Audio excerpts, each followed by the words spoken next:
Board of Education order.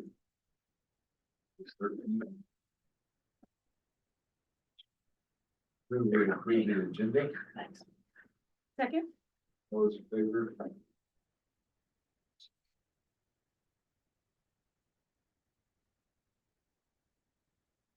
I think you guys, Clayton's been here before, he's bond counsel, Piper Sandler, and so thank you for being here, Clayton, and he's just gonna kind of walk you through what he needs from you tonight and be here to answer any questions if you have.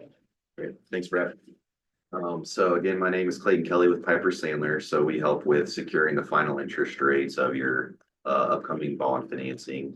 First off, congratulations on the successful election. That's huge for your district, great for the community. Tonight is a sale resolution that authorizes us to move forward with the process of securing final interest rates on the bond financing. So nothing is locked in tonight. It essentially just allows us to get the documentation that we need to be able to come back at a future date and lock in interest rates. So it's a action item that requires a one motion by one board member and then a second before being voted on. From a timing standpoint, we are trying to set everything up to when we come back at your May 11th regular board meeting. We'll have interest rates finalized, as well as debt service schedule, final interest costs on the financing. Right now we're teeing up trying to, that May 4th date is kind of our target for the what we call the sale date, where we lock in rates on that day. I'll give Brett a call as we get closer to that date, just to give him an update on where interest rates are looking. Part of the financial plan that we put together assumed about 5% interest rates, 4.75 to 5% interest rates. Based on current market, you're probably closer to the low fours in terms of final interest rate on the bond. So still a really good time to finance a project. We're seeing a lot of volatility with the Iran war, so there's a lot of headline risk right now and a lot of volatility. But I would say over the last really few days, we've seen it from a bond market perspective, it's stabilized quite a bit. So we're hoping that continues moving forward. The plan of finance is set up really well for you guys. So we've been very cautious in our assessed valuation growth. We're assuming no improvement or no increase in assessed valuation growth in our plan of finance over the next 15 years. Level debt service payments. So if May 4th is the date we lock in rates, that means that those payments are fixed over the next 15 years. There is the ability through a bond issue to prepay at no penalty. Typically it's after 7 years, which you've taken advantage of in your prior refinancings, where you've been able to pay off those bond elections. I believe the last one in 2015, paying it off 4 years earlier than anticipated. So that would be the hope this time around as well. And again, just delivering on that no mill levy increase that we've communicated with patrons. So you're in a great position to be able to do all of that. Essentially how the funding works, that funding process, we essentially receive the entire amount of bond proceeds at closing. Right now that is scheduled for June 4th. And essentially that gets deposited into a bank. And I believe there's a local bank that has interest in receiving those funds. Essentially what happens at that time is, or I guess really over the next however long the construction period is for this project, the district can remit invoices to that local bank, receive the funds needed to make those invoice payments for construction. And then in the meantime, as those funds are being used, that local bank will invest those funds and they'll start to earn interest. You can use those additional earnings towards additional projects that fit within the scope of the ballot question, or you can use those towards depositing into your bond and interest fund to help with managing that mill levy or paying off bonds early. So there's a lot of flexibility on investment earnings that you're going to receive as a result of all funds being received at one time on June 4th, equal to your bond election amount. So I know that's a lot of information. You guys have had a long day already, a lot of numbers, but with that, I'd be happy to take any questions that you have.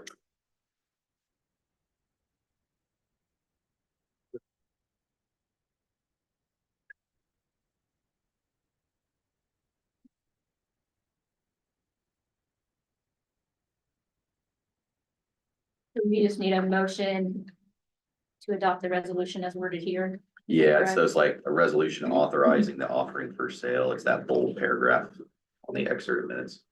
I move that we adopt the resolution authorizing the offering for sale of general obligation bonds, series 2026 of Unified School District number 379, Clay County, Kansas, Clay County. Second. All those in favor?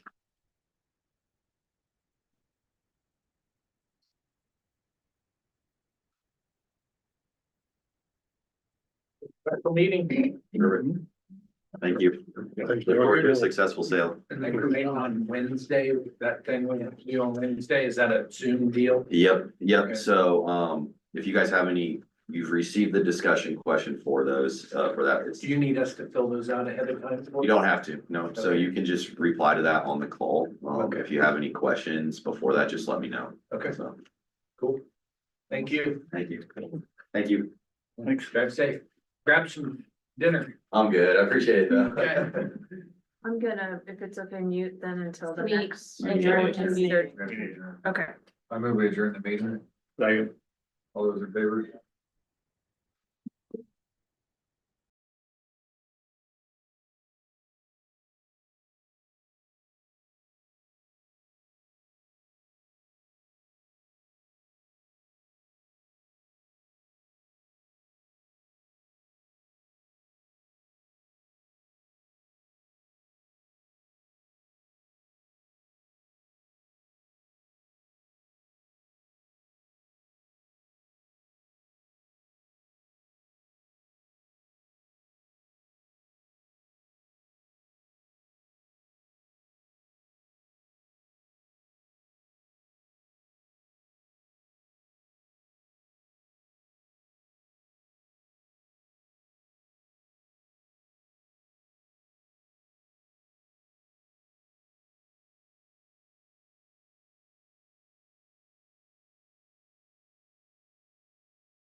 And go ahead and call our third final board meeting of the day in order.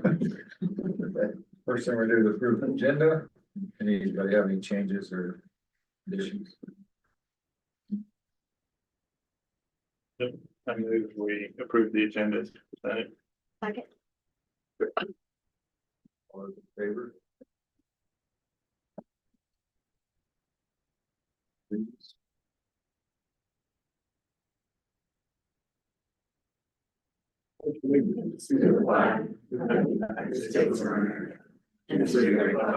Which stands one nation, God, indivisible, with liberty and justice for all. Thank you. See, communications, I'm receiving this one. Just want to thank everyone for coming. Yes, especially like I thank HCK and Apple for being with us pretty much all day on the facility tour. I don't have anybody for citizens open forum. Next, presentations. Recruitment contention.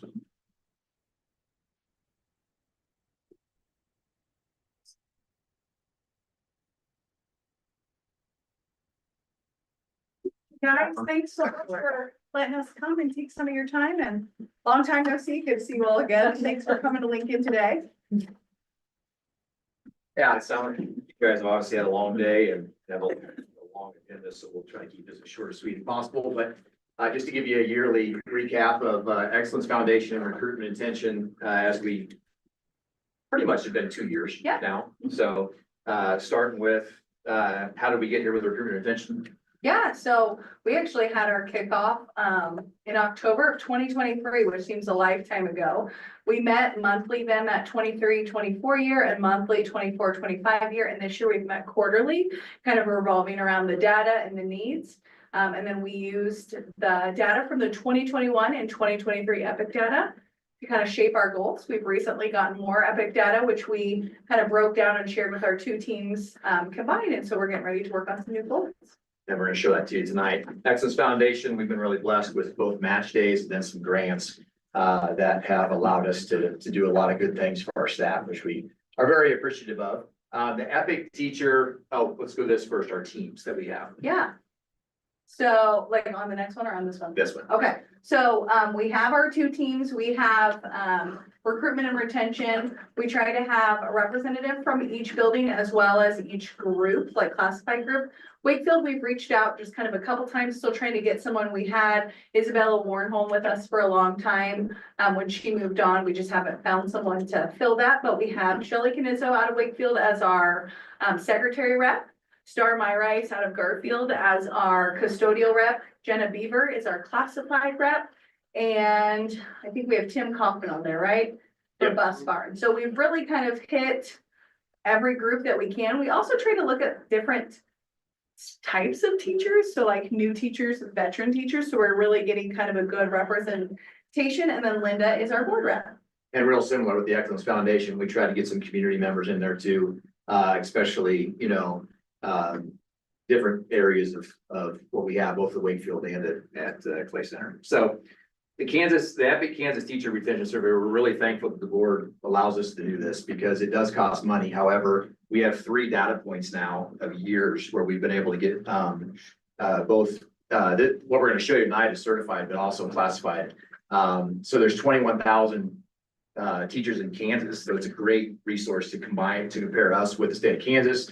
Ours was 82%, but it really is higher than that. It's keeping track of also the TELIC reps that are outside of 379. So we think that's a lot closer to 100% because they all did them during in-services. So if that guy was there, the principals did a nice job of making sure that they were there. So we're going to start with our growth trends. So these are the ones that have the biggest areas of growth from 2021 to 2025. So every graph is going to look like this. So you're going to see 3 different things. This is our first data point in 2021. This is our second in 2023.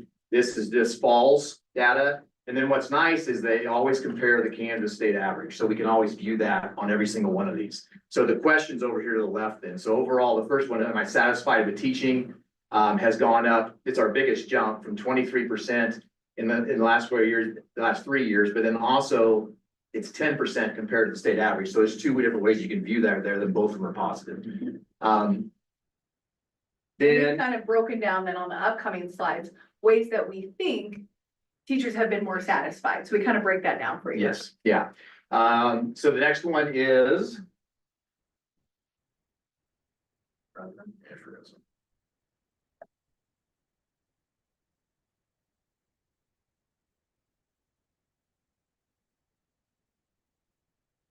All right, collaboration to work with teachers, teams of which I'm a member. Again, we were pretty low there, 46% 2021, and we're up to 63% in 2025. And then initiatives are down here at the bottom. Yeah, so we've been really lucky because part of our KISA plan has allowed us to develop a scope and sequence of sorts for our staff to work at every in-service together, either horizontally with their team, which includes Wakefield, or vertically with the team above or below them, which again includes Wakefield. So we've been really lucky because the feedback we've gotten from our teachers is what a huge help to be able to meet with like teachers and have those conversations, or the grade level above or below us to say, what are we missing? What could we do differently or better?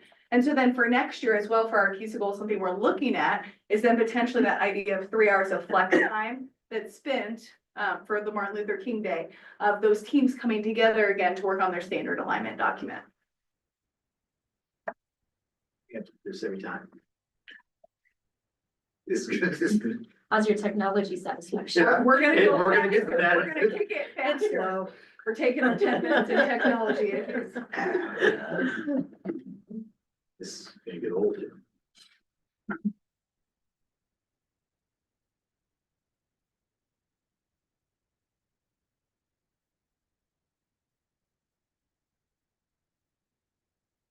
But if I just plug it in. Okay, No, that won't work either.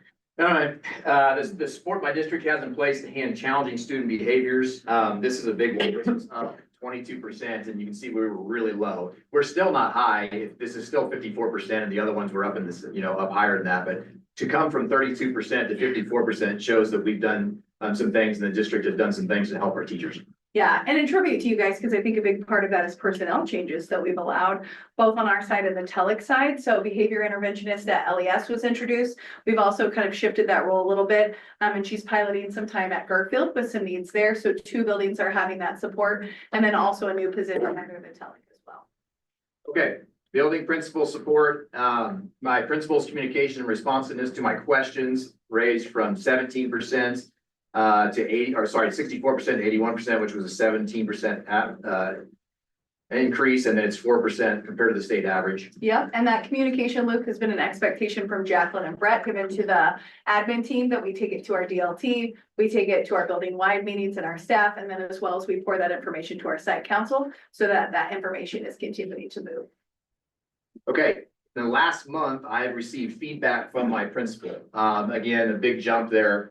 And it's 17% higher than the state average, which is a big increase. And I think that this is. Yeah, again, going back to kind of KISA, that goal we had was that we had a certain number of walkthroughs for every staff member in our building. And a big part of that goes to Jacqueline and Brett, who would pull out our admin scoreboards. And there's nothing more humbling than seeing your number compared to your teammates, right? And it just was private for us admin, but it was a helpful reminder of like, okay, I want to reach my goal. And so as a team this year, we've done 956 walkthroughs, which is really exciting. You said the goal for every teacher is what? Yeah, our goal originally was 5 from August to March, and now we're doing a 2 additional for the March to May, and then 4 additional for the next school year of August to March. And then the last one here, the support I received from my principal specific to student discipline, and again, super high from 64% up to 85%. And so, and 18% above the state average. Yeah, cooperation with you guys and with our admin team of looking at those student handbooks and making necessary changes. Okay, social and emotional health is another area that this goes with. So the first one is the support my district has in place to meet student social and emotional needs. You can see we had a big drop from 2021 to 2023 and then way back up again. And I think that we think that, and again, they don't give you reasons why, they just tell you the answer. So a lot of this is speculation, but we do think Leader in Me is goal. Yeah, absolutely. So, and that's 6% above state average. And the district's attention to approach supporting my mental and emotional needs. So this is the staff's Mhm. mental and emotional needs So- is up 9%. We didn't have it in 2021. This is a new question in 2023, and it's up from 55 to 64. Yeah, changing our EAP plan, but absolutely, I would say Lisa Last's position as well. She's a big support for our community, but also for our staff, giving supports as necessary if they are in a mental health crisis or they need additional resources for their family. Yeah, that EAP is greatly used in our district. Okay, areas of reflection are just things to think about that would have gone down a little bit. So first of all, current salary, and I think if you went to every district in the state, it's gonna be lower. I mean, I obviously, it's just the way education is, I think, but it's minus 6% compared to the state average. However, we do think that these things are having a role in this. Yeah, raises for our certified and classified staff, insurance changes for our bus barn was a really big deal. We heard a lot of good things for that. And there's actually several things we could list here. Our 12-month employees had some benefit changes as well. So a lot of those things help the overall view of your salary. And it is up 3% from the previous year. It's just zero. It's even from 2020. Quality of student technology, speaking of technology, Linda. So this is minus 27%. Now, because I'm on the technology team, I'll take the hit for that one. But you know, a lot of things happened in the past year. We had, 2 people leave. We had 1 person hired. That person was here for a month and that person left. And so it was a little scattered in the fall, to be completely honest. We were trying to stay above water. So I would be interested to see where this stands now. Yeah, Matt and I talked today, like, I wonder if we took this again today, would this number change? Because we've hired, we've taken staff who have like specific jobs right now, and we've added kind of a role, given them just a little bit of hours so that they can have that role as a technology staff member. And that's taken a load off of Jacqueline and Matt, which has been a big deal, and also allows for that local help and that local problem solving. Now we have kind of those tech wizards in our building that can jump in and help problem solve. And Matt and Jacqueline are great about coming into the building, training us. And then, now I can change a light bulb and a projector. That's an easy thing that takes a short amount of time. And so being able to kind of support each other that way has been great. Yeah. And this last one, we don't really know the answer to this one, so we need to do some digging because we've had questions about the safety of the students earlier and it was higher, but this one is a lot lower. So this is something that I think that we need to ask our staff and say, where's this coming from? Yeah. Wonder we have is like, will the building security upgrades also change that, knowing that we have secure and safe entrances? But continuing to exploring to better understand this answer will help us. Yeah. So then to get the data of it, just to give you an idea of what our goal is for recruitment and retention, and then also for the Excellence Foundation. So this is the years that teachers left after they were hired in the last, from 2012 to the present. And what you can see is that year 2 and year 3 are pretty high years. If we can get them to stay for 5 years, for the most part, we have teachers that stick around, but a lot leave after year 2 and year 3. So that's one thing that we've noticed. So we kind of made that an initiative to look at those people and say, what can we do to help them? And then also, this is the number of the blue is the number of teachers who are hired each year from 2012 to last year. And then the black is those who have left before year 5. So this is going to be, all over the place. But what you want the black is to be close up to here, because the bigger the gap is, the more left before year 5, okay? So you want this to be low as possible. Sorry, you want the gap to be bigger, not smaller. So you can see we're getting better. Now this isn't apples to apples because this isn't 5 years, right? So that's going to be lower, but your goal is that you're trying to keep those as low as possible. So some success stories that we've had in the last 4 years, we've hired 44 teachers. We've had 10 leave. That's a 77% retention rate. And we've had 48% retention rate in 5 years prior. So again, that's not apples to apples because it's not 5 years, but you can see where we're coming from. Since we started the Excellence Foundation recruitment and retention committees, we've only had 15 total teachers leave and counselors from the district. And then we've hired 5 new teachers for next year. We have 4 more positions open. This includes that's on the agenda tonight. And so that means we have 9 right now, teachers that are going to be hired for next year. If that stays that way, it'd be 3 years in a row that we've had single-digit certified hires. That hasn't happened at least since 2012. We've had 3 years in a row where we've had single-digit hires. So we want those numbers to continue. That's the kind of data we're looking for in both groups that we're trying to see, hey, are we doing what we're supposed to be doing with our groups? Okay, questions?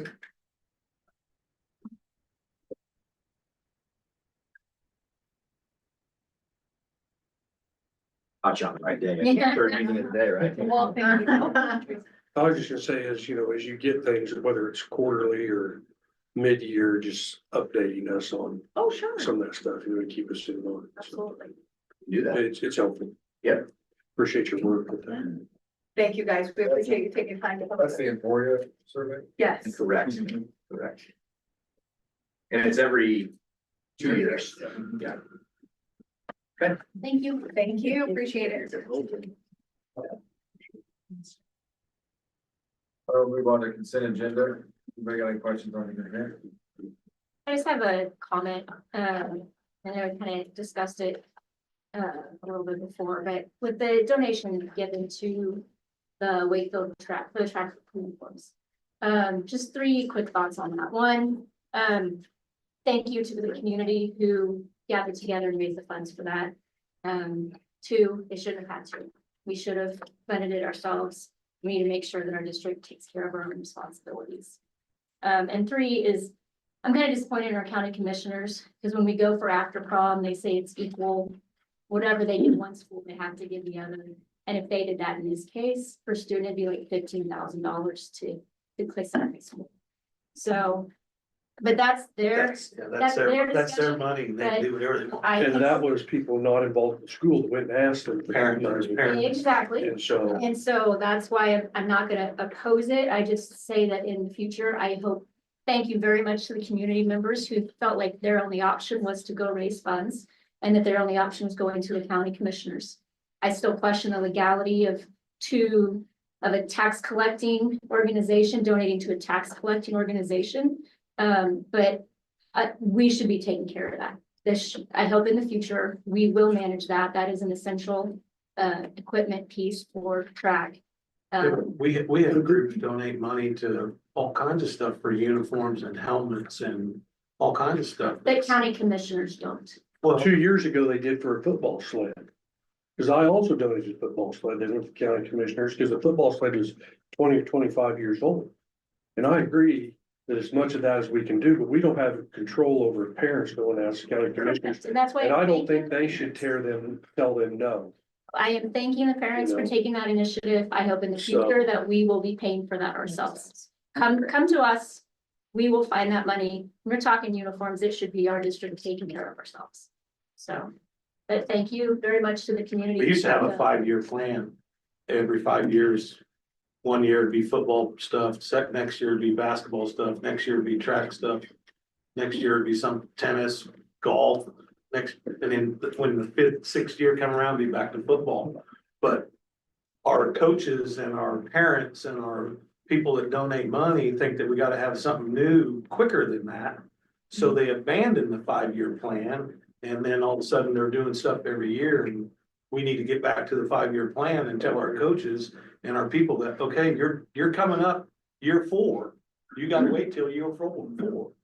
And that's something we can work on. Yeah. Jacqueline has a group that she meets with that does a lot of the fundraising that she can pass along and feedback and. You know, the only So thing I that's think my that should question. be outside of that is reconditioning of football helmets or something like that, that's a safety deal more than it is a looks deal. Right, so that's my question on this uniform thing. Is in the budgeting thing, did it just decide we don't need to do it this year, and so it was left out, wasn't asked for? All of a sudden, we got close to season, like, well, let's try to replace them, but the better program we have in place to put them on a schedule, I completely I agree. would prefer that. I think there's 2 things. This, Jeff's right. There's a schedule in place and you need to stick with it, right? Yeah. The other one is, and I know Brett and I and Andrea have talked about this, is what we spend at our buildings hasn't changed for a long time, but yet those costs have changed. So it's probably something to look at I agree. overall, and even you're right, the helmet conditioning, which is a I think that ought to safety be, I issue. mean, that's automatic, cause it's a safety deal, but Yeah. uniform. I mean, I know you can't wear the same uniform for 5 years. I mean, there's a problem, unless you got a bunch of new kids or you got something that's tore up or something like that, I can see that, but.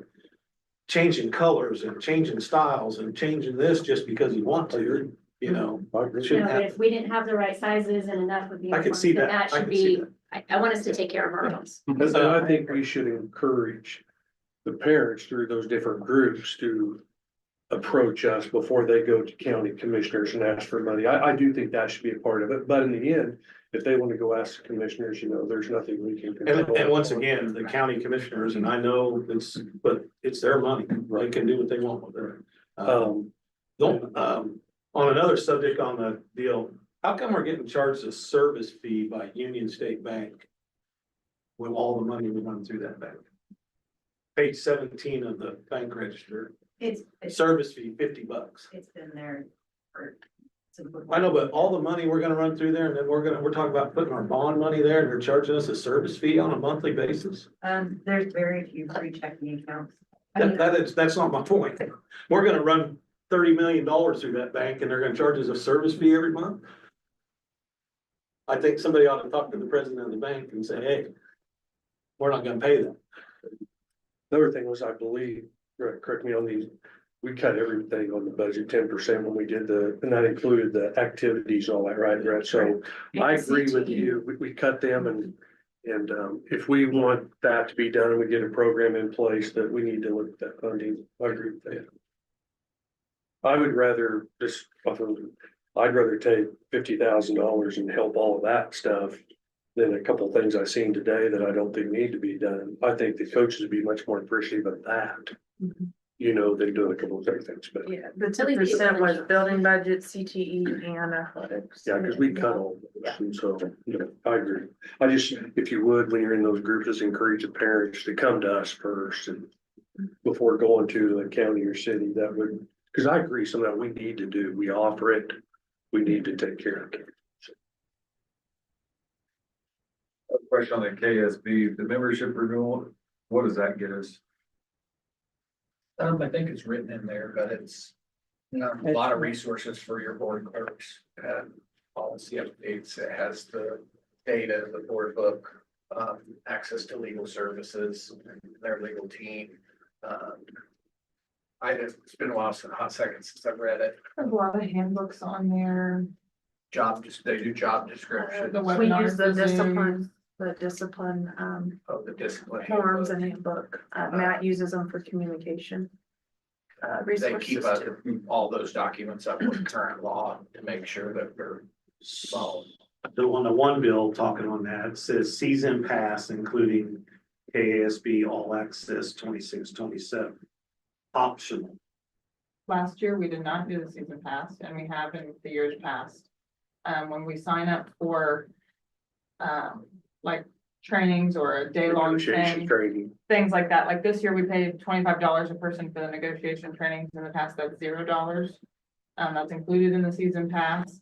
The convention never is, so that still costs us whether we do the season pass or not. I will tell you, I looked because we had some question about whether or not we had signed up for it last year. And we did the 3 negotiation trainings, which is $25 fee, $75, and one person went to something for $150. So $225, and this is costing us $1,750. Yeah, I don't know that we need the season pass. So I don't- A lot of the things we do are webinars, or if we do go to things, it doesn't add up to. The things we want to go to are not that costly, and again, the convention's not included, so that's where we would see our money's returned, but that's not included in the season. That, how does that base fee, that 11,000, whatever, how does that compare to last year's? I mean, how big the increase was they're doing that?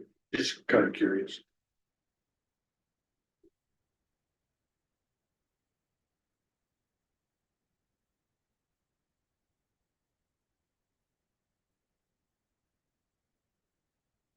Yeah, another question. The updates, per year appointments, that was just the highlighting things that were approved, correct? Good. Okay, so last year, without the season pass, was $11,179, Very similar. and the season pass, they wanted $1,750. We did not do the And season we did pass. not do the season pass last year. I think that's what we should do. I don't know how we changed that, couldn't say it. Agenda, but, It just has both options on there, oh, that's both of them, okay. just approve the consent agenda with approving option 1.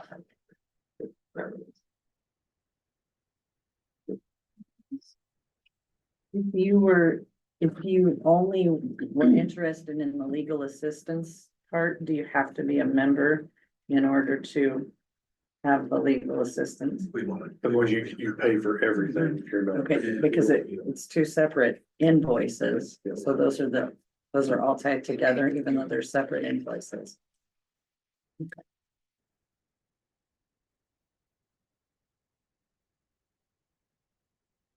Move to approve the consent agenda, with including KSB membership option 1.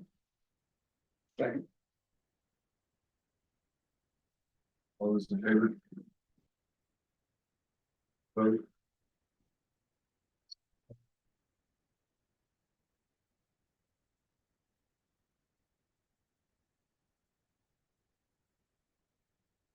Board reports. I've got a few, but I'll talk fast. Kudos to the Clay Center High School music students for a great Stardusters production. We really enjoyed that this year. Thank you to our transportation staff for their schedule coordination with all these extracurriculars running all over the state. I want to call out some creative teaching at the middle school. That's the school I get the most exposure to right now. The archaeology dig with the cookies was great. Amazing artwork that we saw in the building today. And my son brought home a really cool 3D printed lithograph that I can't even, I want to know how he did it. So nice work on keeping the kids engaged. And then thanks to Garfield School for the Donuts for Grownups initiative, and for the community for turning out for that event. And thanks for all the work done district-wide for state assessments.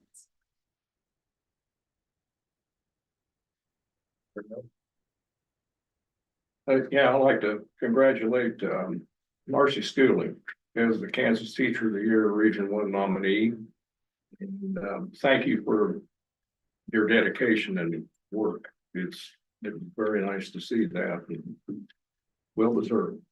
And also a shout out to our district staff on the substantial decrease of chronic absenteeism.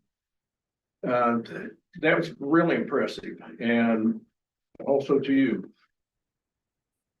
as our superintendent, thank you very much for and for your work, and then the principals' work too on the buildings that really focused a lot on that getting this done. So Lisa Lask does a great job leading that charge. She meets with every building and every team every month and ensures that those things are followed through, helps communicate with community members in DCF and the county and all that. So she has been instrumental in leading that charge alongside our principals. So.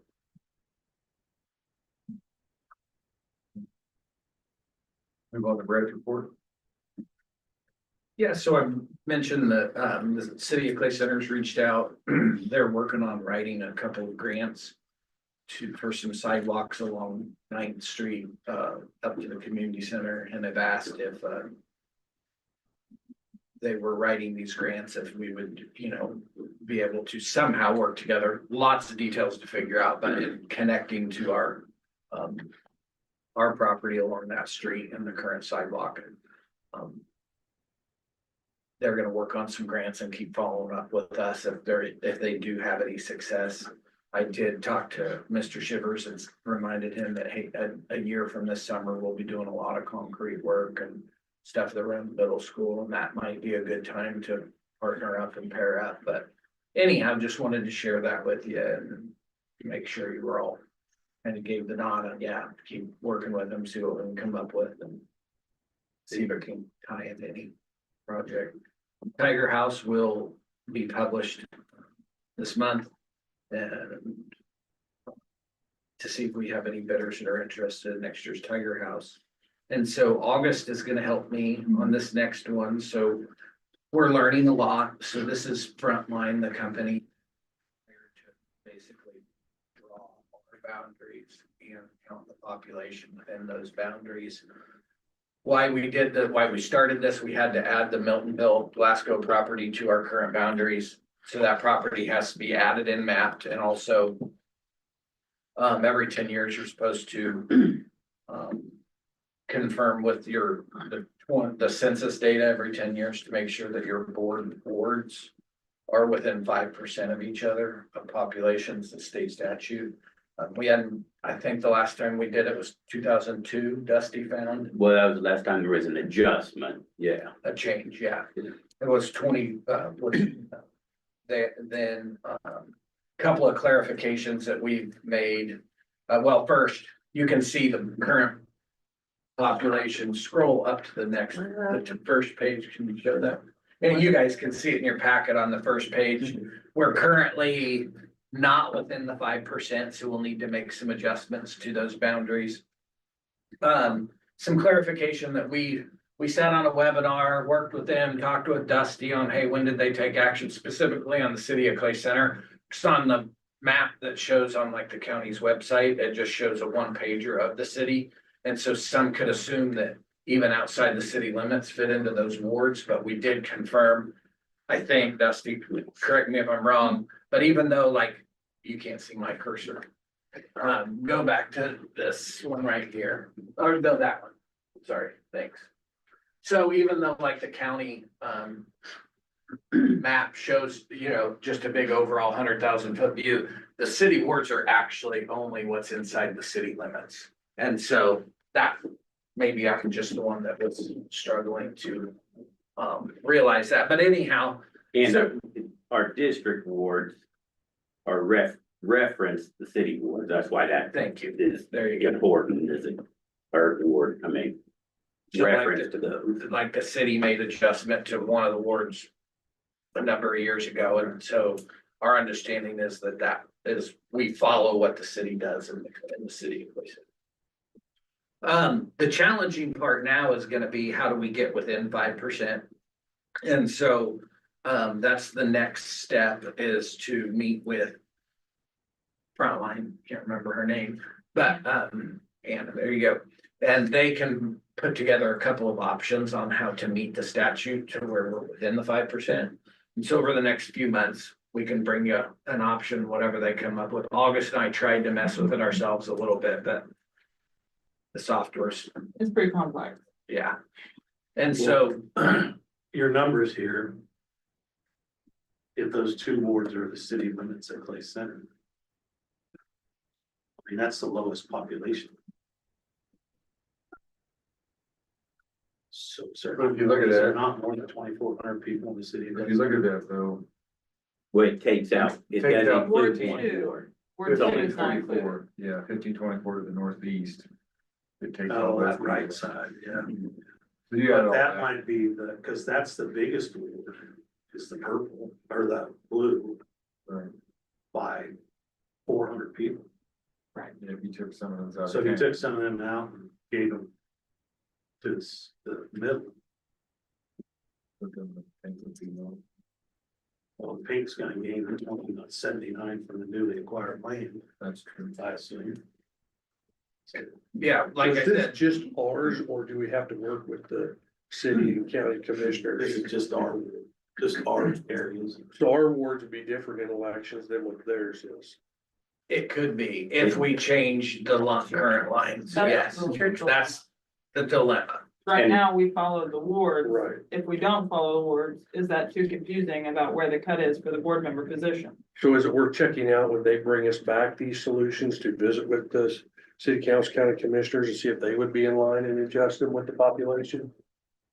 Yeah. So they're I mean, the that same? discussion- And the statute does say, I mean, directs the school district to follow ward boundaries as nearly as practicable. And so, there is some direction to try to keep these wards the same, especially within the city, but when you look at, in town, you can shift a block. Right. To equalize, and out in the county, it's gonna take. 12 square miles. Well, the Whatever. only other problem there is if you don't wanna use the city wards, are you changing your guys' positions on the board? And what does that mean? Right. The good news is it's kind of blown our minds for the last 2 weeks learning Yeah.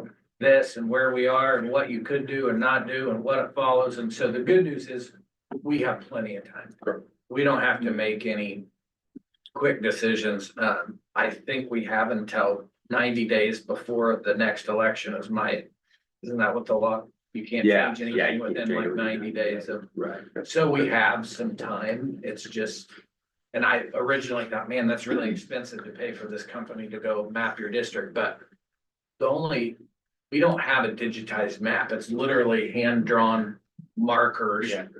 Colored in on a map right now, and so the outcome of this won't only be that we have our data, we'll also have up-to-date digital maps that we can use. We can share with the city and county, they can use them if they want to, but moving populations around or robbing Peter to pay Paul gets complicated real quick, and so we had kind of landed on giving this company some parameters and saying, hey, when you're trying to get us in line of population, try to keep our city wards as close as possible while also balancing population, give us a couple of options, and then over the next few months, we can look at those and talk about. They did give us one option, but I don't even think it's worth looking at yet because it completely undoes. Did it undo the city wards, or did it just add them to another? I think it switched them around a little. It kept the city wards, but it switched what position they Yeah, hit. it spread them out, but then it changes you guys, Yeah. like, I don't, was it 2 seats or 3 seats Yeah. that moved you, and so. But stay tuned, to be determined, we'll keep working on that, and, timeline bond stuff, I'm just gonna try to keep that stuff in here every month, and as I communicate with HTK and NAPOLS or bond council, I'll just adjust kind of that schedule and timeline based on what they're sharing with me. Congratulations. Thank you. Graduation, who would like to attend graduation? We have to decide that. Thank you, Jason, for remembering that today, because we have not done that yet. So what board members would like to? I can go to both. Either. You got confirmation that day. Hmm. I got confirmation that day. Yeah, honestly, graduation. I have a college graduation. Like it's Jason and Dave.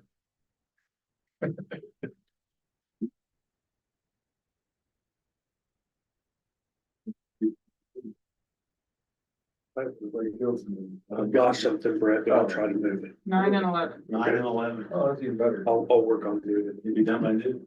Yeah, that's fine. I'll work on moving, just put me down and then I'll work on moving the other two. I can get it moved.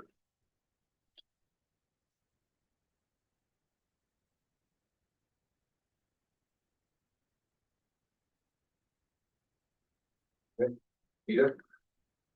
Just add, I think I put on there one pair at middle school for next year, but there's 2 now. Well, for this year, this is time of year we get resignations and. Hopefully we can have And one more month to worry about that. You say, I thought on there, you know, we do the absenteeism on the principal's reports. I thought you would have your daily countdown on there. I do have it on my Get to calendar. I go. can't go get it. I got too much to do to worry about that. I'll get them billed for them.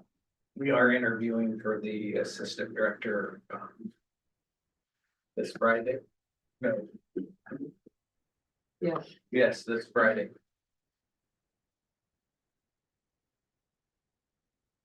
Exactly.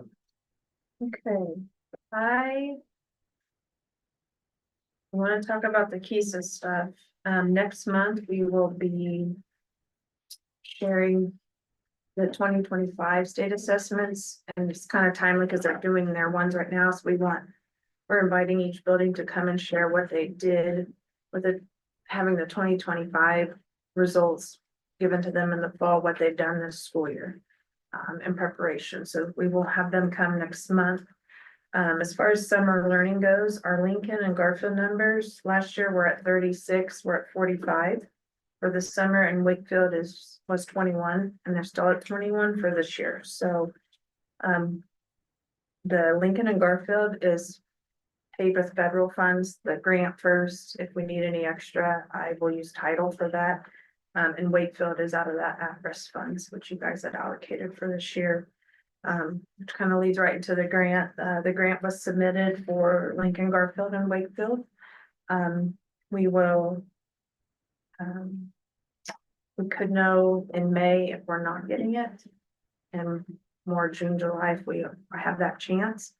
So as soon as I know something, I'll share that. But I will plan the May meeting, just to kind of share what the staffing costs would be, just so you guys have those. We submitted our Perkins grant in combined effort with Concordia. It's about $25,000 in CTE, equipment, supplies, and professional development. And again, another year that went really smooth working with them. It's nice to work with one another. And so that has went well. And a reminder of the expect success ceremony, and we will need some board members there. You don't need to tell me tonight. I'll ask you again in May to help honor our retirees. So if you could grab the handout I have for you guys, this is connected to our KISA plan. And so this is one of our scoreboards. We mapped we scored the 4 core areas, those percentages that you see at the top. That is how many times when we did walkthroughs were they aligned to their standard alignment document. And so that was our baseline year, or our baseline data. And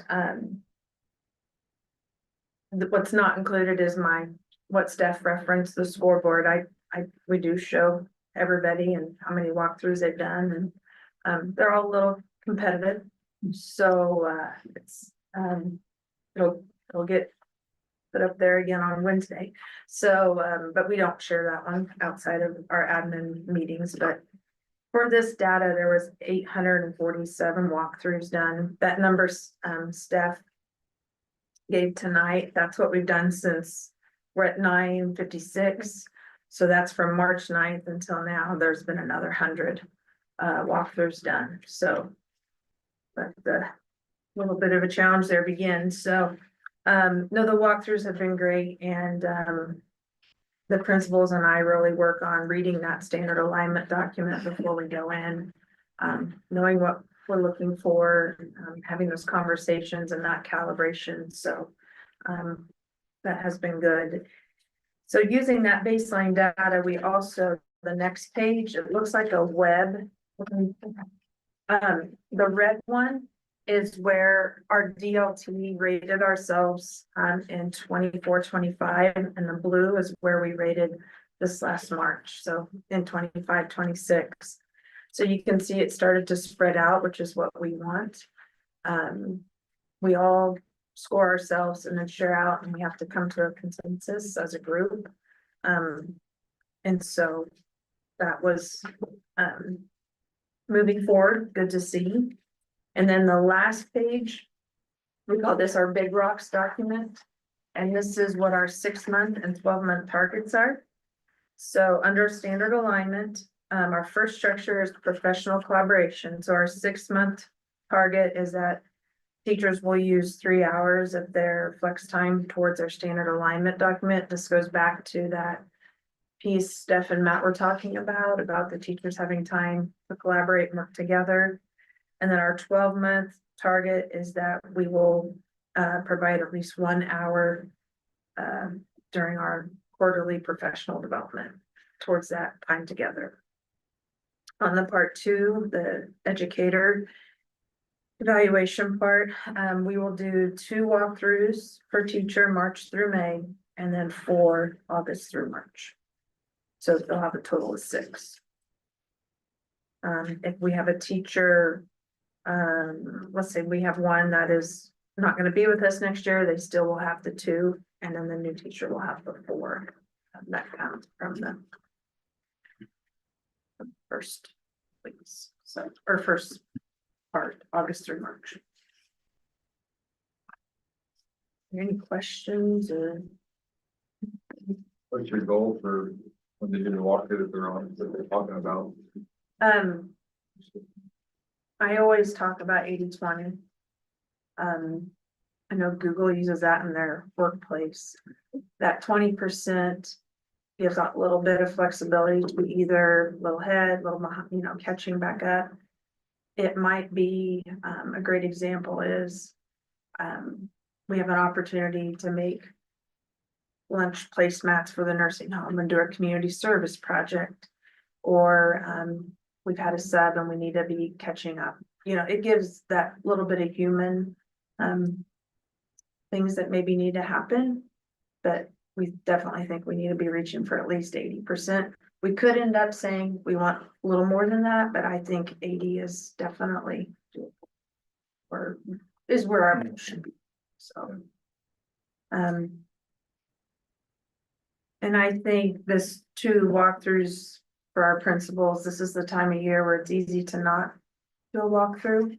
The spring is so hectic and busy, but I really think it's one of the most important times of the year because you can't leave any standards undone because you're just making more of a hill for the person after you that teaches the next class. So staying strong through this 4th quarter's been really important to us. So we'll be at Garfield. We do walkthroughs as a whole team, and we're at Garfield. It's our last building to do this Wednesday. So. What about what I'm here is, can we go garden roundup, updated numbers? 74 for Ling. Wakefield, as I had there here. Hasn't been, okay.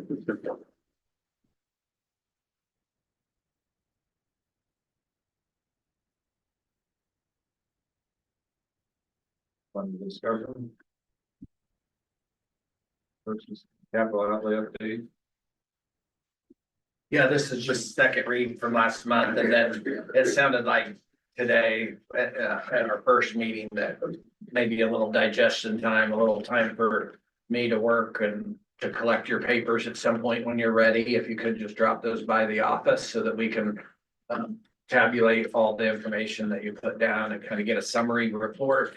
And then next month, we could take all of that data, share back with you what all 7 of you said, and then have kind of the first run of where discussion point of where things fall and fit in regards to that time continuum and the 10 years. And Is the 27th early enough, Brett? That's 2 weeks to get that to you by then. the only thing I might not have time for would be if there's some stuff on there we needed Nabholz to put a cost I next get that, to. but at least get the ideas and all that. Yeah. Sound good? What's the 27th? These forms, they get them back and with our thoughts is, oh, that's 2 weeks from today, is that okay? So I get anything new, I understand. So are we gonna do capital outlay projects? Besides bond stuff this summer? Have we got projects lined up for this summer? What we work on for this summer is what you approved last year. Okay. And then what you Well, approved I for just had next some year. stuff listed here as to add on for doing. Sure, and that's why that agenda's on there. There was 2 things left there. If you guys did want to talk about band instruments for next year. I did dig into the wrestling room a little bit more than one in the basement. And it would be very little, the 13 or 16, whatever it was, that was for all new mats. And so after further discussion and Greg and Keith dug into it, we do have mats that used to be up in the middle school. That's all we'd have to do is use those and add Velcro, so it costs literally nothing, really. So I don't think that's a mute, I think that's a mute point. They could, move a mat down there, use the old mats for the wall and add some Velcro and it'd be a couple $100. So I don't think that's an agenda item anymore. It'd be more of if you guys wanted to move forward if any part of the band part for next year. Would be the only thing I would say is up for consideration for adding for this year. I just think there's too much going on with the bond and comboing right now that I think we probably ought to wait and plan as much as we can next year for the following summer to do when they're here, is my opinion. I agree with that, just. If we do the band thing in May, is that still time for them to order what they need? Gosh, Tracy, I'd have no idea. I don't know. I've never ordered band equipment, so I couldn't tell you. I mean, that would be my preference. So are we gonna do the roof there at Wakefield? You guys approved We that approved that last last week. week. Okay. I'll put it to a vote. I move that the board approve adding the year one band equipment purchase to the 2025-2026 capital outlay plan. How's that divided between Clay Center and Wake? There's two phases. I don't have that number in front of me, but it was in the board docs last month. Yeah. It was proportionately, they both laid out 3-year plans for what works for their building. So it's whatever number was last month. So this was them doing what we were asking the other activities to do, which was to get a plan, a long-term plan, and every year we contribute a certain amount of money to give them what they need so they don't have to look outside of their district.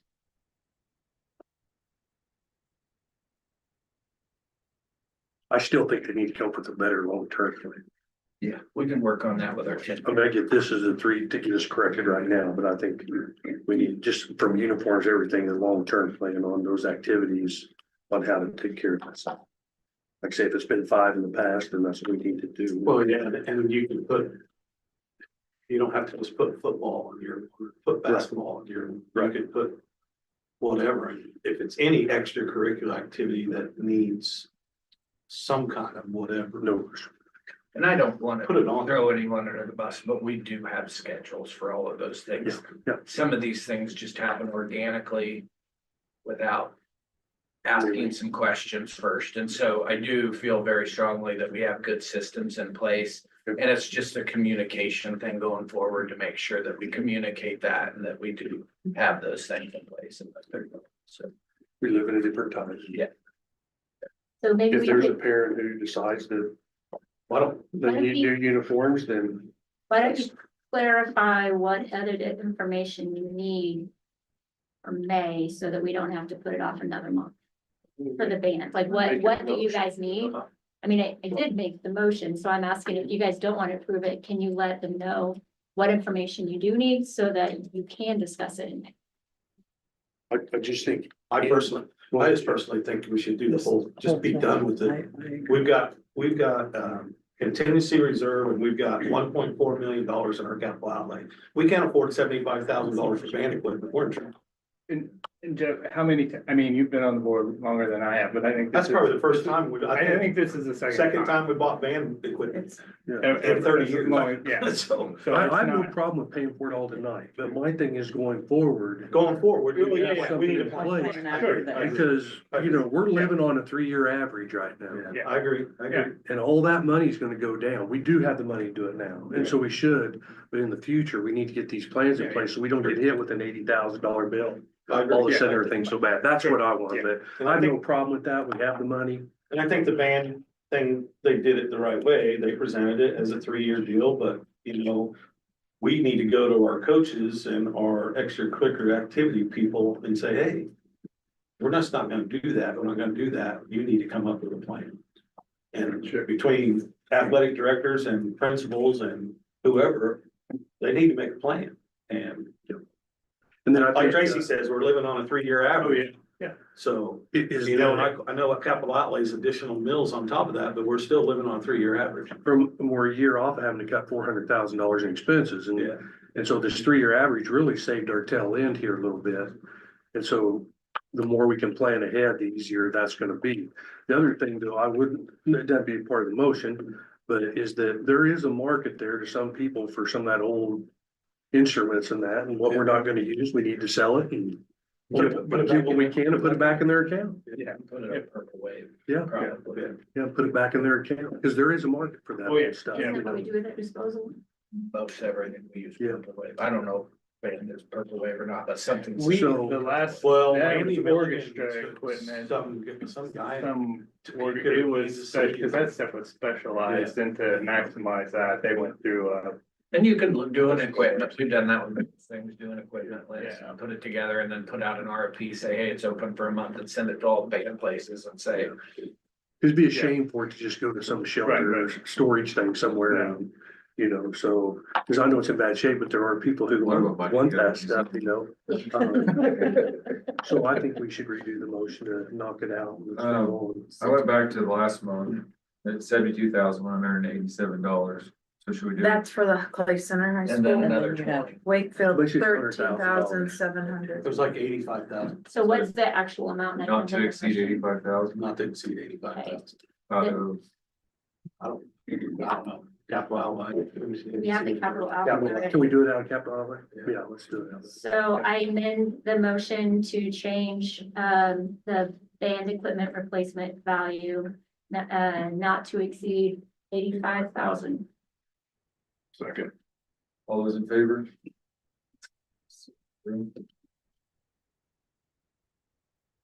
Well, yeah, I got a lot quick. All right, next we're moving on to the bond banking services. Well, bank, let's get on. Yeah, so this is to, Bond money. yeah, this is to house the short-term bond money. I think the longest it can be there, Clayton, only would be up to 5 years. I wouldn't anticipate we would do that, but something's written where it could set for 5, but I would imagine most of it will be spent by August of 2027. So we put out RFPs to all our local banks, giving them an opportunity to provide bids on what interest rate they would provide on that balance. And you can see the bids that came back and where they were. A shout out to all our local banks for participating. I think that's important to get them all locally as we can, so. And it's not easy for them because those funds have to be fluid for the entire, so they can't take it, go put it in a CD or something like. And they have to insure them, since they're public funds, they have to back them up. So, and correct me if I'm wrong, Rick, but Piper Sandler, they have a bank in Kansas City that they usually use. Is that right, in the Kansas City area? That they do use for some of the bigger ones when Yeah. the districts can't. So if we can do it locally, I think it's a good deal. I agree on the fees thing, but. And it'll be in its own separate account, right? It does, We'll- yeah. We'll create. It'll go into a separate account, and Andrea and I are gonna go visit a couple of districts that have done bonds recently, just to learn some tips and tricks on management behind the scenes for Andrea especially. So we set up the separate account, and then within everything still has to run through our software, so Andrea will make a few codes, I can't remember the ones they said, and then that's how all the funds will be tracked and audited throughout the bond process. And that'll come into the district and then we'll distribute it from the bank when we pull it out. So that'd be my only thing. If we gotta pay a fee for all the wire stuff or whatever is That was a part of the thing. There was a fee schedule. All, Right, I'm just saying, try to combine as many of those as possible, you know, take the money in a chunk and.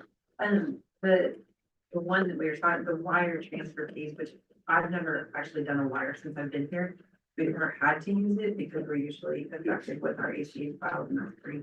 So that, the wire transfer fees, I mean, they disclose that, that's like, But we hey, may not use right it. now. Yeah, right. I've never, kind of think pretty good at planning ahead that we haven't had that need to happen. I find that interesting where we, out of the three, one is actually fixed on the interest rate. Two got a variable. Welcome to banking. Bankers don't like fixed rates. I move to give final approval to accept the proposal from Union State Bank for deposit and management of proceeds for the recently approved bond issue. second, all those in favor?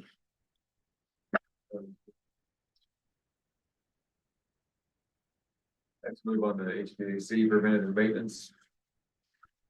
Yeah, so when we did the HVAC project 6 years ago or 5 years ago, the district had not had a long-term preventative maintenance in place. And that's why we had gotten into the shape we had in regards to maintenance and costs on deferred maintenance on equipment. Just because you guys know, we only have a couple of maintenance guys and they can't go service 125 machines. And so we had two agreements. We had one for think everything on the roof, so roof tops, basically. And then we also have a second preventative maintenance agreement that covers, I wrote it down here. boilers, chillers, pumps, air handlers, there's some ice machines and things like that. And we've had in place, we pay quarterly on that one. And so this RFP combined both of those into one. And so, we put it out to bid. We had 2 bids back from Central and Cruise. And so it looks like in the last few years, we were paying of those 2 preventative maintenance agreements, we were spending it's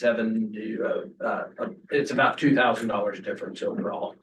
Increase when we combine those 2 agreements. That locks in our rate for 3 years with an option to go 5 years, and then it won't exceed more than 3% in year 4 and 5. But this doesn't lock us, this is just maintenance. It So also if a locks- project comes in, we can still bid projects. Yeah, there's nothing that ties us to Right. working with them. It does guarantee our labor rate, charges, all of those kinds of things over a period of time. But if we have small projects, like, for example, here at the SAC in our IT room, the mini split thing went out. And so we bid that. Craig went out to all our local companies. I think Carlson won that one. And so we can still do that on all those. Yeah. Jeff may be able to help me. This just, I think it's interesting. I've seen this on one of the monthly bills. It's something, but they fixed something and then they had to buy a special tool, so they're. Now they use a special tool. Oh, I was gonna say, if they buy it, does it become the district's when they're done? They're fixing it? not buying it, they're using a special tool to work on that equipment, which is, Right, I just, yeah, I don't know, I didn't know we had 2 different agreements. We have for a really long time. Yeah. For But we whatever only had this other one for 4 years or 5 years or whatever, so it's. I didn't it know we was- had a separate one, cause I thought this was like $20,000 more than what we've been paying, cause we only have one show up on our capital outlay deal. The other one's paid out of general fund. Yeah, Craig's budget. And it's paid quarterly. So it's like ice I've seen it. machines, boilers, chillers, air handlers. There's a whole big and there's So an how much, inventory. so how much was that service agreement?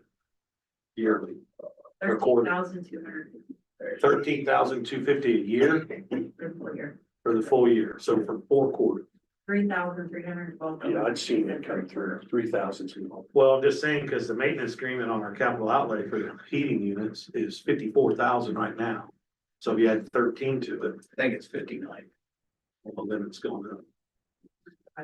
59.5. It's in our capital 59.5. outlay, it's 59. I thought it was 54. So it's a $2,000 increase over the last 5 years.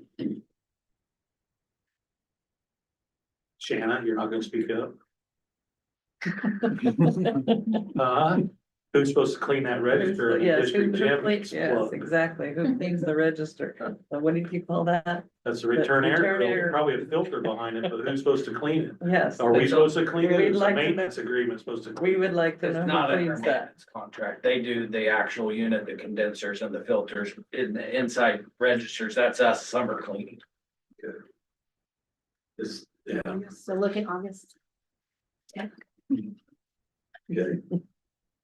I'll move to give final approval to accept the proposal from Central Mechanical for mechanical preventative maintenance and on-call services for a term not to exceed 5 years.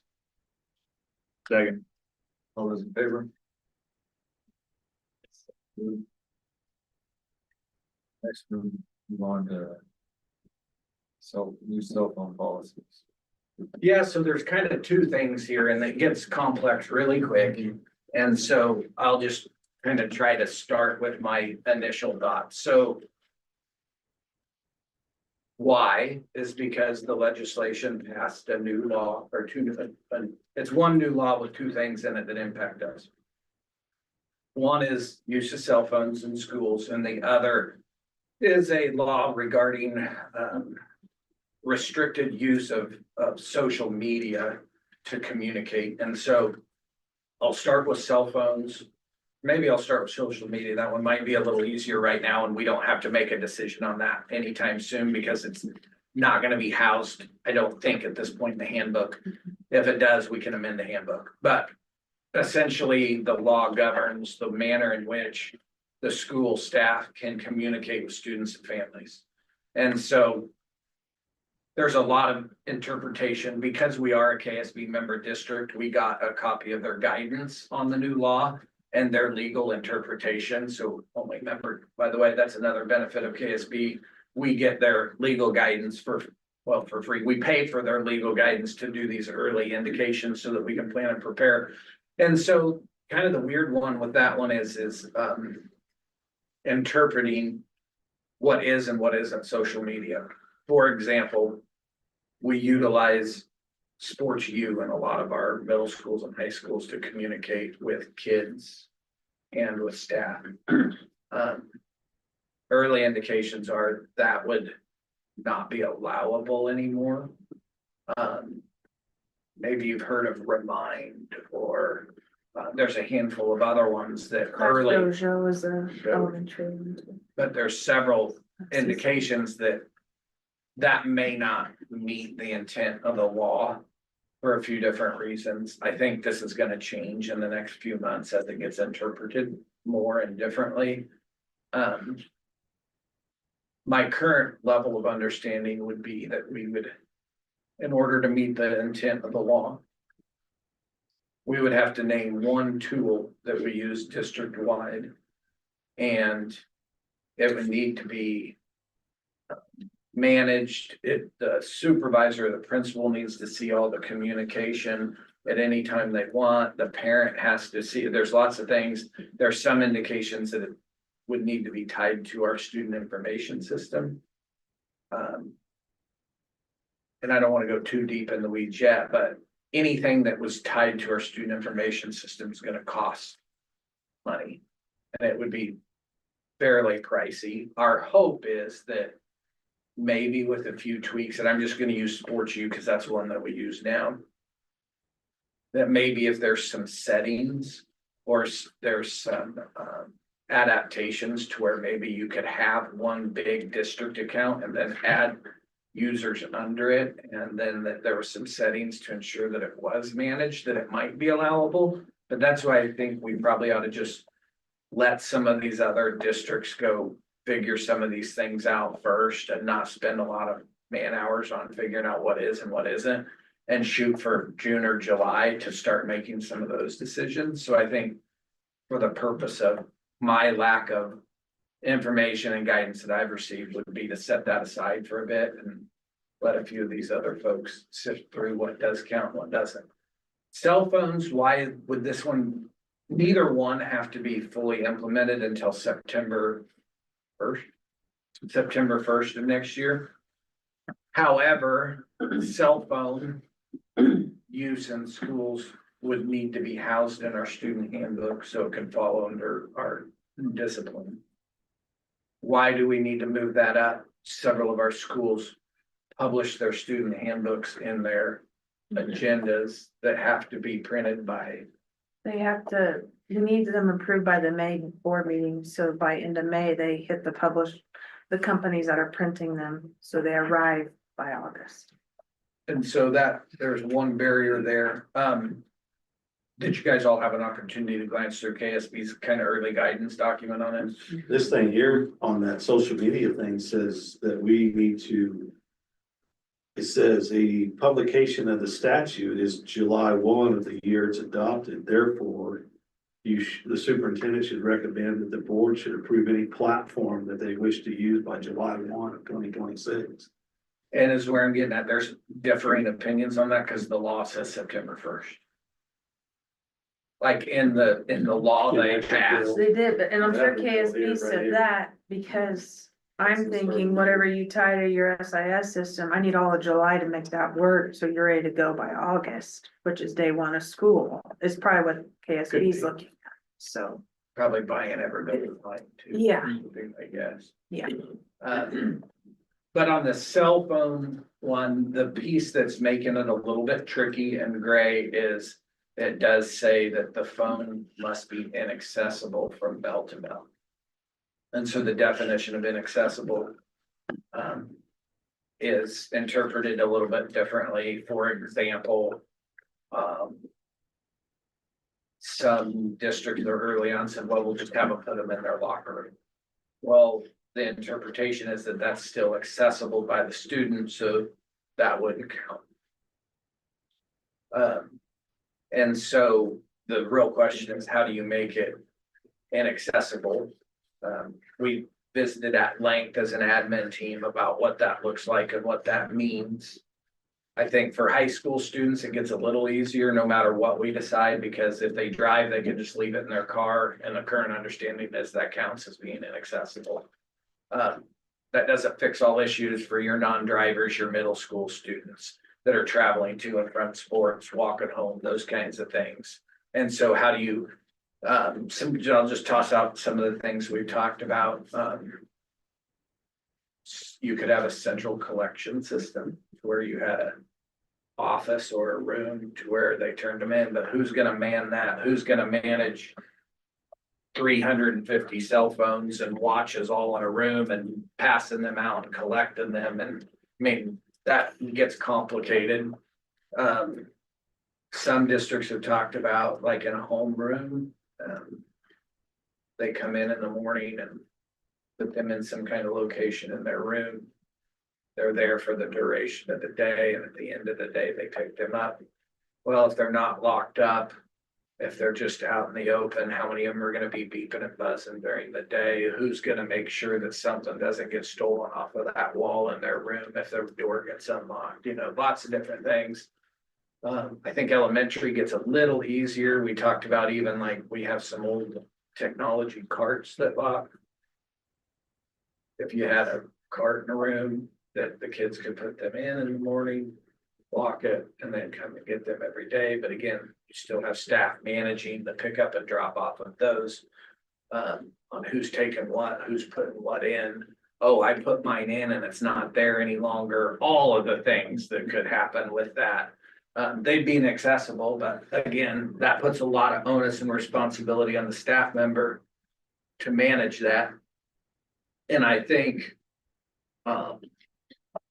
Quickly too, there'd be a liability issue like that with that, wouldn't there too, if we're managing them, if we're. Says the school district or personnel are not liable. if they're That's part of the stolen or bill to waive the broken or- liability. so that's what the law says. KSB is saying legally that will be challenged, and just because the law says it's so, does not mean it's so. So like the middle school, I know there's at least one classroom where in order for the kid to get their device for the day, they have to put their phone in the cart, and then the cart gets locked. Like that would actually be, that would meet this requirement? I think so. If it was locked, then that wasn't accessible. They do. And that was part of their, like, their pause classes, they had to do that to start. And right now they're doing that with the phone, but this would include Earpods, your watches. which I most probably just wouldn't bring that, but the watches, I think kids would have those on and have to put those in there. Well, think about your runners, your cross-country runners, your track runners. They're gonna want their watch at school with them, so they use it to do intervals of timing and stuff. And so I'll just hop to kind of where we're initially kind of leaning has been taking a serious look at the pouches that the students put the devices into. They close up, and at the end of the day, somebody on the staff has to unlock them. There's a couple of options with that. They're about $35 a piece, so you know, you can do the math. It doesn't take you too long to get to $30,000. We did talk a little bit about, does it become a fee? So I'll use my family as an example. If I would choose to have one of my children bring their watch to school or their phone, then I would have, as a parent, an option at the beginning of the year to buy a pouch.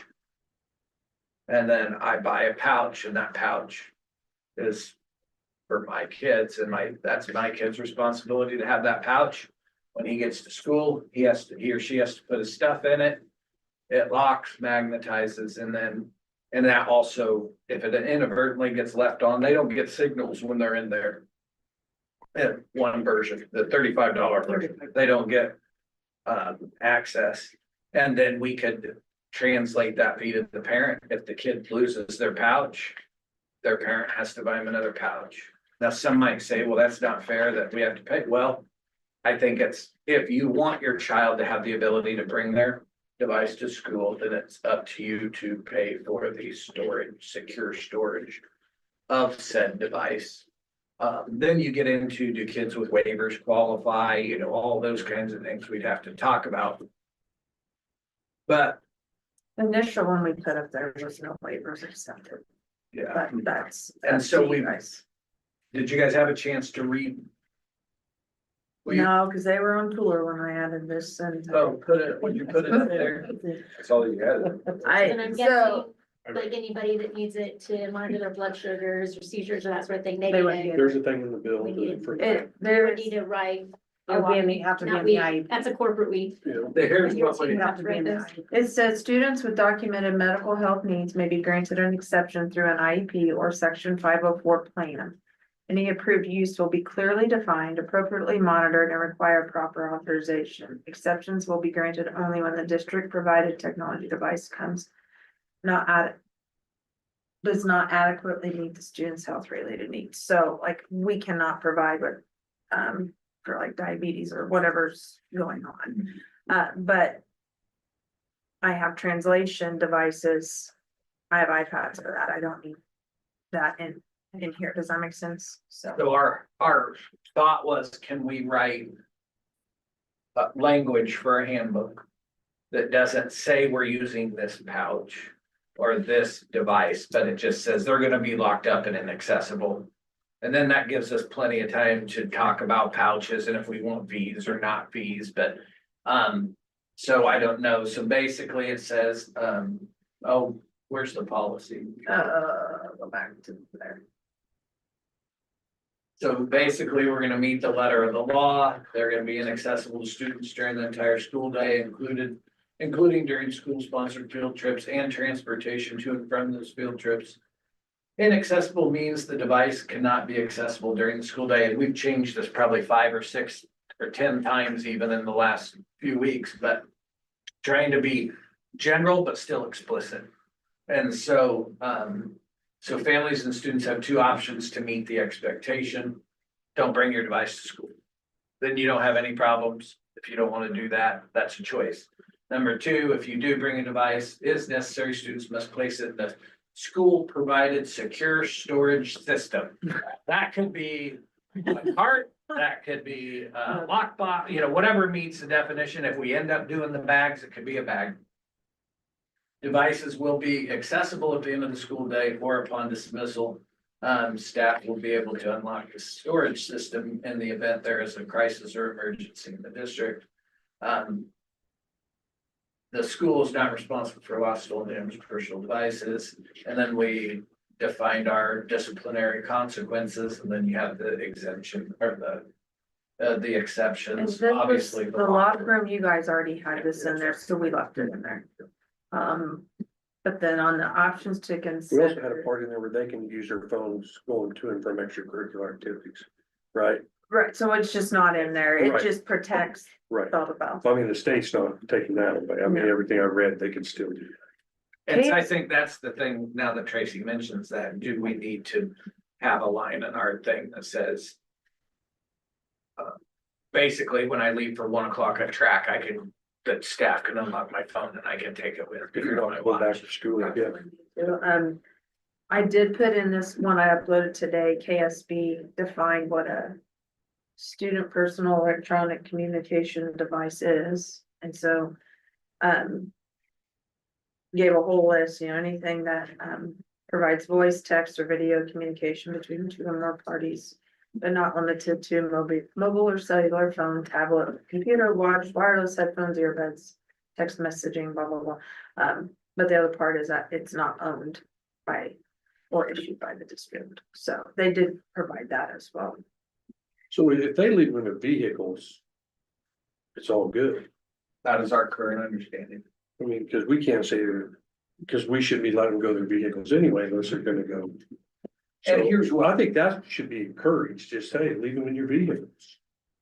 I think, yeah, But we do have, That's your 10th, 11th, and 12th graders, No, but I that's know, not I gonna know. No, I know. cover your time. I know that. Yeah. And I If think, they have their phone beside them in a bag, they can't access it, they won't have as much withdrawals. They're better off. Just like with. You're saying that you're gonna just get through you're gonna withdrawals. put it in it, and we're gonna lock it, but they're gonna carry it around all day.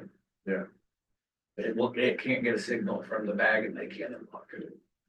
How do they unlock it? Go to the office or go to whoever. You purchase so many of, Yeah, we. I brought it here. The and I office has to unlock it essentially. You'd have so many. The trash. Or they can buy the magnet on Google and Yeah, just solve it. probably. Are they numbered? Are they numbered? That's why they need to buy. I'm gonna stitch it on every single. No, but I'm just saying, you know how many pouches are in Yeah, I the don't trash can in the locker You room? know, Then So their kind of device after gets the- taken from them. I kind of giggle that That's the only parents come will back. have to pay for replacement if they lose their bag, but what's in the bag, then they grade school. And I think the pouches need to be, we need to, if we go that route, is that we need to purchase all them and they pay us. So we don't have 14 different versions of the pouch. How many middle school students do we have at Silver? Too many. All of them about. My daughter's. Mine doesn't. Oh, Yours either, yeah, two, there are No, two she got seventh one. grade, So okay, there's below one that, how seventh about grader that doesn't Garfield? have Kids one. got phones at Garfield? Oh, yeah. they thought half did, so I said 100. I just guessed at 50 for Lincoln, I don't know. So then I did half at. They're being completely different. Latchkey kids. They might, I don't know if that's the correct term, but yeah. They probably need it to walk home. Parent has to buy it, it's up to them if it's that important for their elementary kiddo to bring it to school, then they have an option to buy a pouch and then they can walk it. Is my opinion, but And if you take care of it, it wouldn't be a yearly expense. Yeah. I'm just picturing the, like, one eighth grade Middle kid school that gets to thing. ride, drive into school, everybody throws their phones in their vehicle. Beginning of the day. and that's the thing, here's the thing, guys, so we know from districts that have tried some of this in the last year. Kids will beat the system, they will bring a dummy phone to school with them and put their dummy phone in the pouch. And say, I put my phone in my pouch and then have their live phone with them. The kicker is when they get caught with it, they go through They got step 1, 2, and consequences. 3.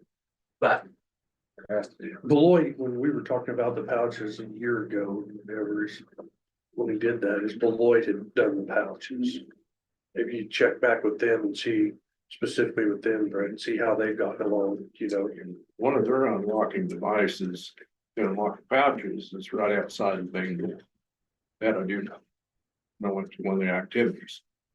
And you can see it right there, they embedded it right there in the wall. to unlock it. Yep, to unlock the pouches. That I did see. So as the kids left the school, they could just. Here, I think that would be a good size wise and everything, and just a good reference to see how. How the pouch thing is. Good thing is, I agree in general of finding something for our handbooks. That is general, that says this is what we're gonna do, but doesn't say specifically how we're gonna do it yet, to give us some time. I agree with that. I mean, we don't have a choice. So we legally have to do something. we don't even know if we could get pouches, even if we ordered tomorrow, we don't even know if we could get them by. I don't know if they're backlog, I have no. I'm sure they're gonna be back. So I like the wording that you guys have in the draft electronic device policy. I think it's precise enough. I think we generic just enough need to add a that- sentence. We could that kind of says you can fine take tune them that, extra and then as far as the fee goes, that's something you don't approve fees until June or July, so we Yeah. can, or June. So we can kind of wait. And I think I You'd have read in time. there, if they leave for internships, they can, if they leave the building, hey, Yeah. all good, you know what I'm saying, but. We won't be able to But, monitor. yeah. This was good information that was sent out. By KESB.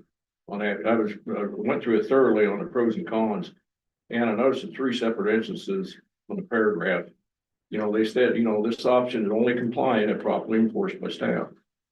I mean, that goes back to every scenario that they have right here. So whether you go with pouches, non-pouches, anything like that, it has to be enforced and carried through, thoroughly across the board.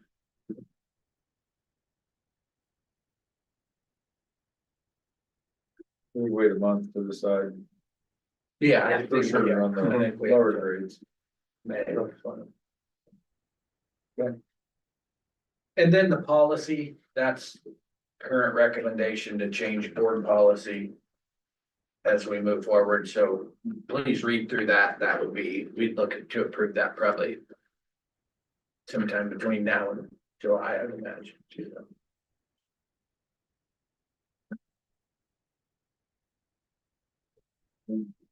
Also in there, the first look at the handbooks.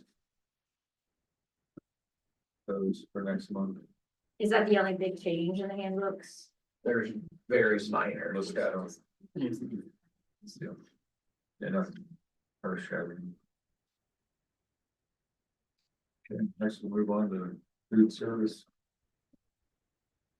So, as you know, we're at the end of our 5-year, we have to renew our 5-year, the process is governed by KSD, they do all the documents, they do all the forms, all the guidelines that we have to follow and the food service management companies have to follow. Those RFPs were due back, we got 3 back from 3 different companies. The evaluation team met last week on Friday and rated the rubrics. And then the committee gave me some recommendations on what to negotiate with the company that they're recommended. So we have a negotiation period now. It ends when, Andrea? Negotiation ends for, it's at the end of towards the end of the month. Before the next board meeting. Yeah. I think you have all the. And so the evaluation committee thought we ought to negotiate some fees a little bit and a few other things that they felt like were important to our food service management program. And then we bring back a final recommendation to approve in May.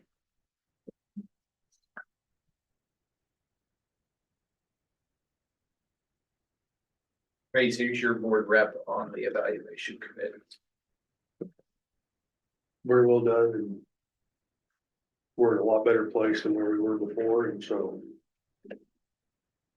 very enjoy all you guys, it's very good. So I think it was easy going through, it was an easy decision to not just money, but everything involved to stay on the path we're on. So Anyone else have any questions on that? Then we'll move on to non-resident enrollment. This was a law whatever, number of years ago, for non-resident enrollment, we have to set our open seats and define what our capacity is. It's not been a huge issue for us. We've had a few pockets here and there where we've had to say that we have limited seats just based on what we know. Very similar recommendations as to last year on where our open seats and capacities lie.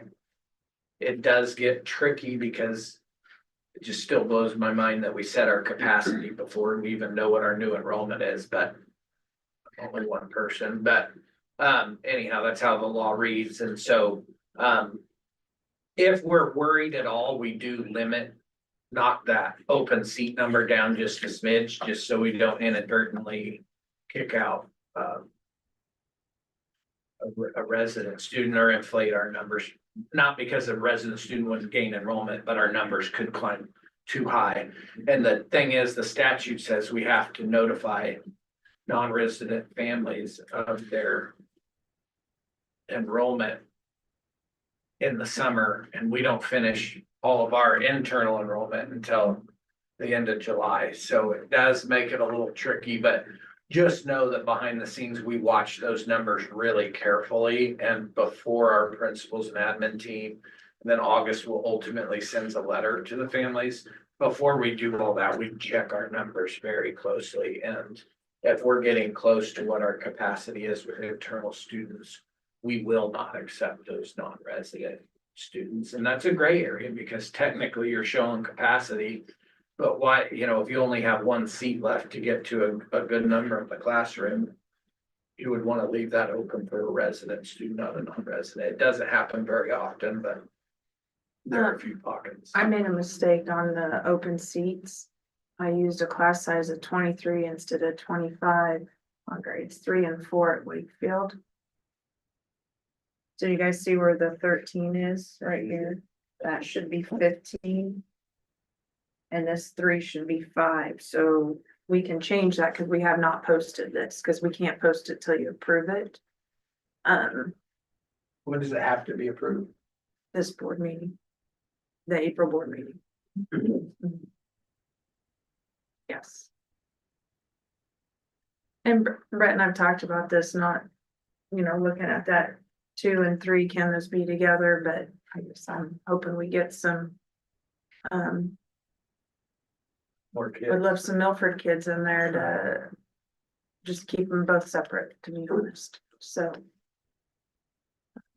Anyways, this one is combined, this 10, because we know we're gonna put K1 together. So that's why we're not saying so many kindergartners or first graders, but combined. The 13 plus 10 would get us to 23, so.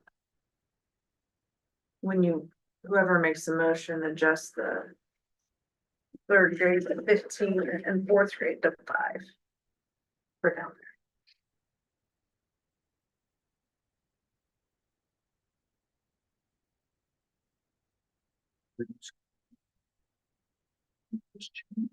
Put it up there now and then they just approve it as is. We just go on. I can just make a motion. there. I was hoping Linda or Shannon was writing that down and we could just go. Well, good, I was worried that you guys could make the adjustment on the fly or anything. I don't know that I can be so. All right, so I move to approve the recommended non-resident capacity enrollment presented with the changes of the Wakefield third grade increasing to 14. 15. To 15 and the fourth grade increasing to 5. Yes. Second. All those in favor? Thank you. New courses. Yep, just the 2 elective courses. At the middle school. Potential. Any questions? In general, doesn't have to be right away. I would just be curious, we have the different pathways of how many students are in each pathway that we offer. No, I can get that for you, just, I mean. I'm not saying, next 60, within the next couple of board meetings, I'd just be interested in which ones are participating in the most in that. Sure. I can get that for you. I move to approve the recommended additional courses as presented. Second. All in favor?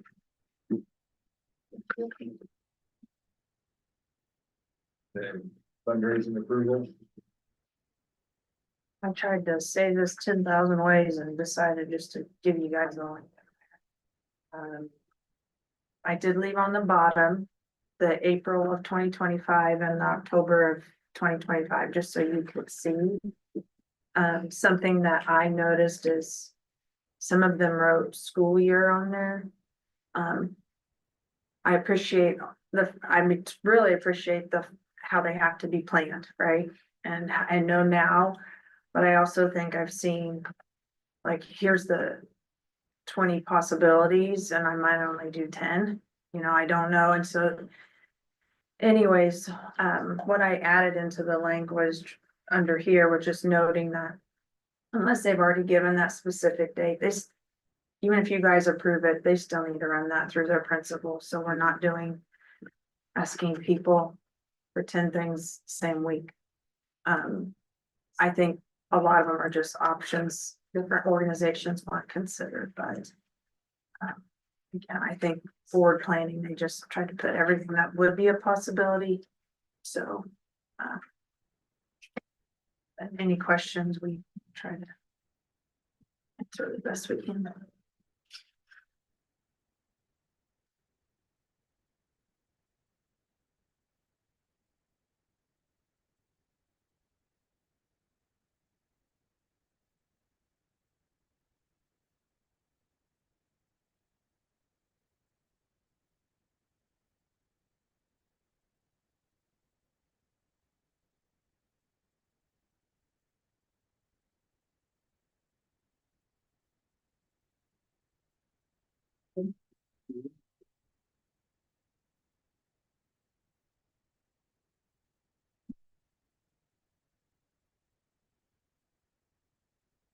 Move to approve for the April 2026 fundraiser request as presented.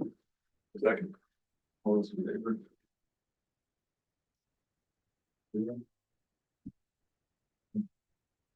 I would say before we move on is that if we could, I don't know how, but the outside organizations again, who raise money and it goes to the school districts is, I just wish they would be really clear that that's not a school district fundraiser, even though the funds are going to the school district.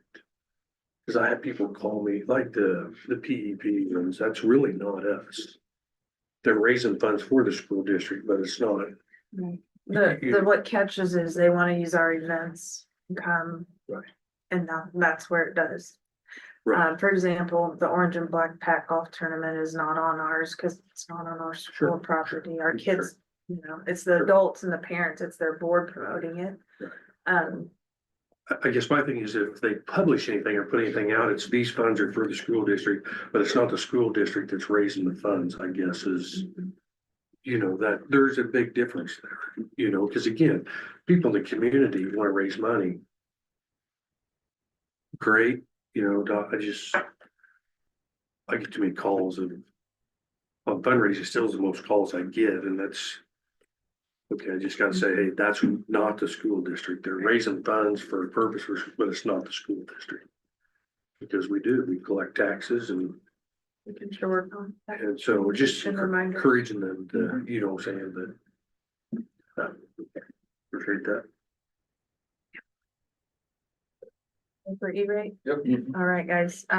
So I worked with Chris and Mark on our E-rate application for this year, and I went ahead and left this in here. It was in here last year, just that explanation of the E-rate funding. So I gave you guys our bid matrix for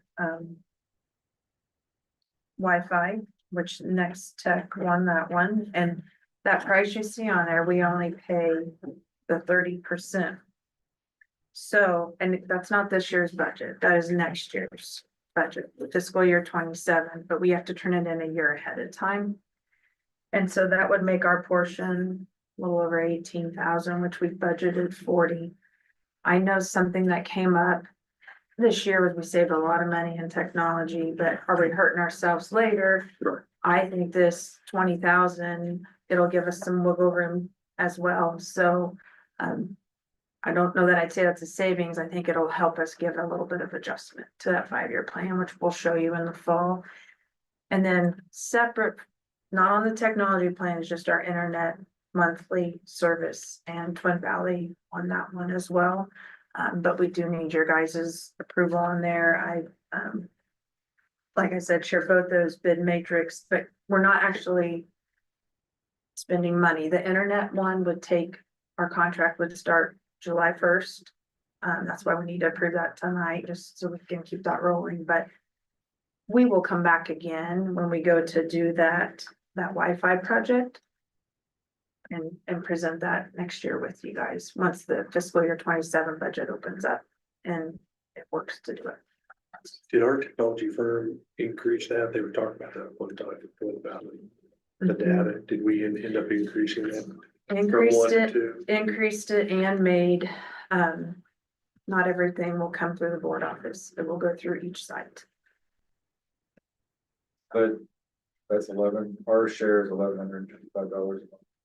That's for everything, for every Yes. building, or as a whole district, I should say. District, yeah. Wow, pretty cheap. There was some significant negotiation.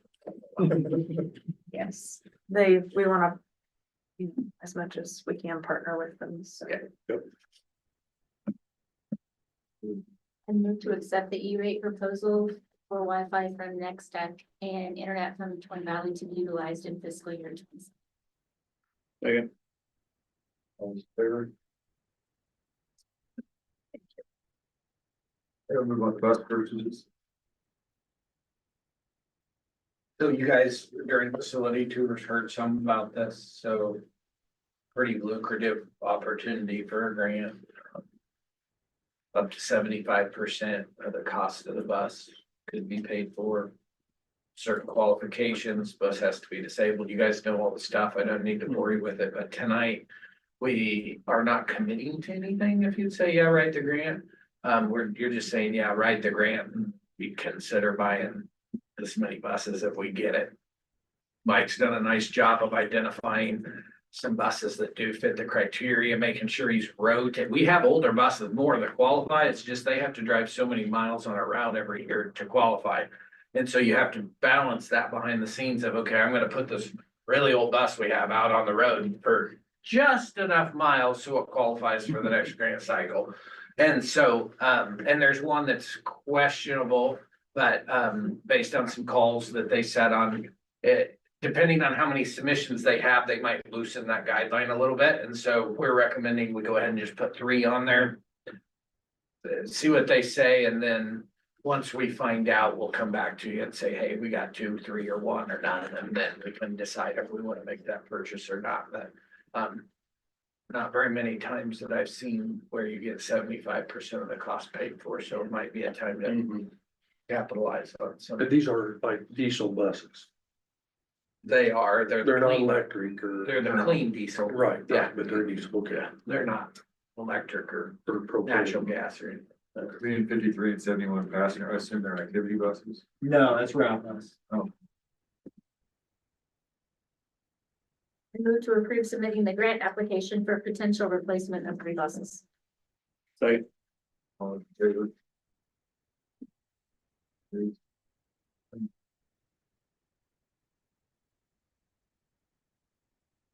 You can get on, probably next month, let's first look at staffing votes. Take a 5-minute break before executive session.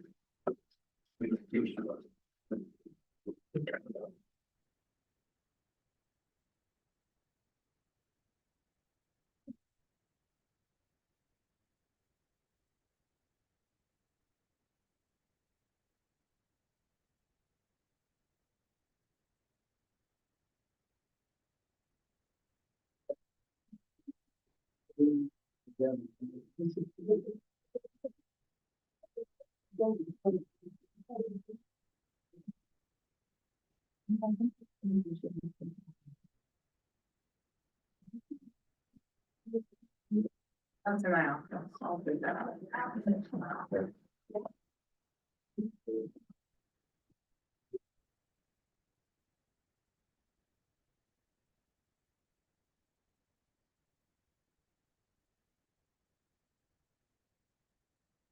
Jason, when's the open house for the pool? It's been waiting to get an invite in the mail. When Drive by there all the time. I'm not an tractor this week. It's pretty nice. Yeah, I just Well, from got, the outside. I got some HVAC to do and gas line to run, and then put the liner in, put the well in, and we turn the water on. Cool. Elizabeth tells me I have to have it done before May 7th. You better get on it. I told her she better pray for rain. You should live in Blue Rapids, cause that's where they got. We didn't need that. That's, That would have given you time to that's a get. little pool much. done. Put a film in the pool. Spread it out, yeah, Yeah, for sure. well, that's awesome.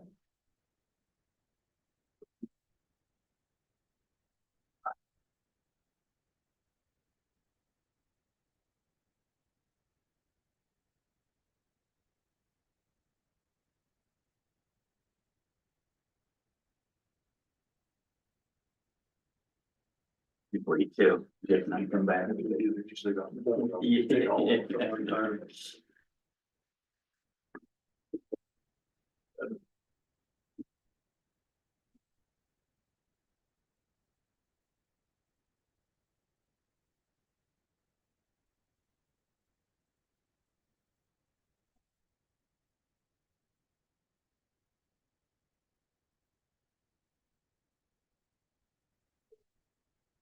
Just let it play in the background.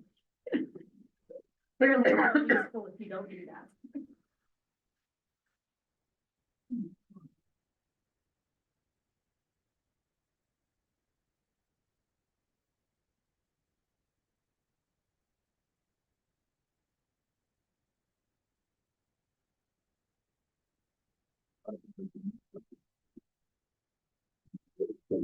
10 minutes between the shift from north to south. That's your bike. Let's just about 35 this weekend. That's right. It was 35. And high on Saturday is 60.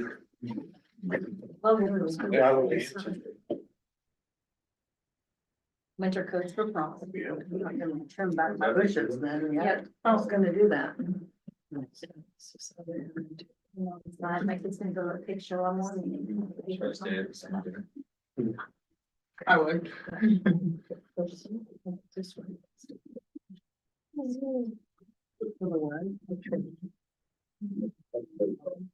Yeah, like that. Yeah. So one by this is.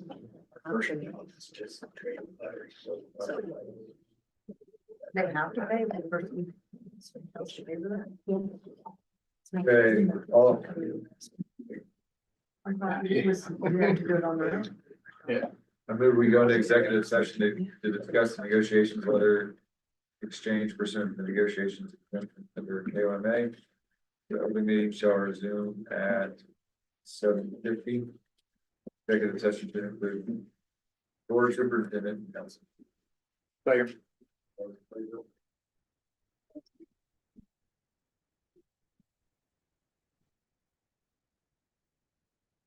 Oh,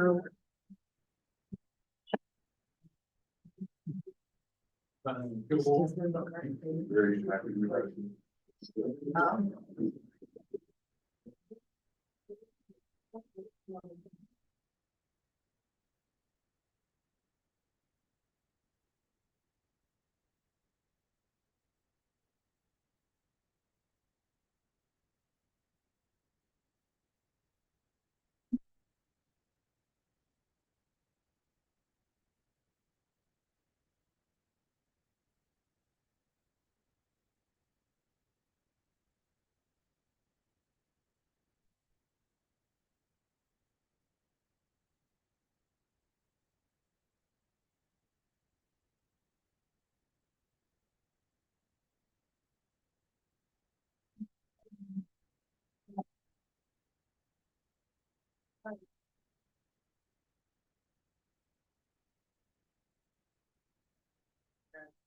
well, girlfriend.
Okay, thank you.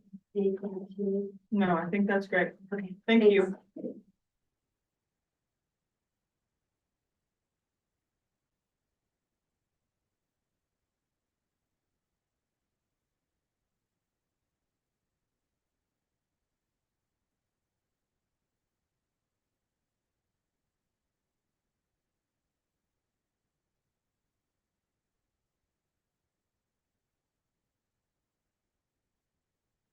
Guys get rain? Yeah, Much? I don't know how much we got. I just know up north. Yeah. Here, I just, I don't know if you were too far west.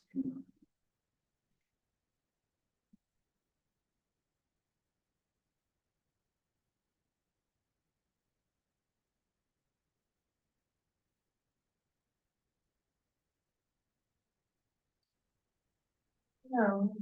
I've got some bushes that are starting to grow underneath and I need to like clip them and I was looking for my clippers yesterday, nippers, and I couldn't find them. Get a new pair of it. Be in the 30s, maybe I'll keep them protected. Yeah. Kind of a bummer for prom. Oh, is that wrong? That's what they were saying. That Oh, this it is weekend's because, prom. yeah, Amy Flatson came in today and said she's on They're gonna be cold. the committee to get the Mhm. prizes or whatever. Mhm. I forgot she did say that was this weekend. The after prom and stuff. 61, low 33. Friday night 36, low 33 Saturday. Hmm.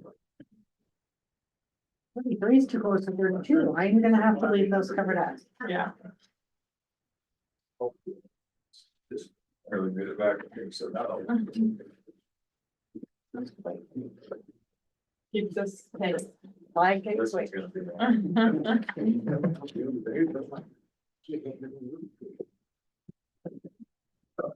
I'm going to go into executive session to discuss personnel matters pursuant to the non-elected personnel exemption under KOA. And the open meeting shall resume at 8:15, no, 8:10. Aye. Okay.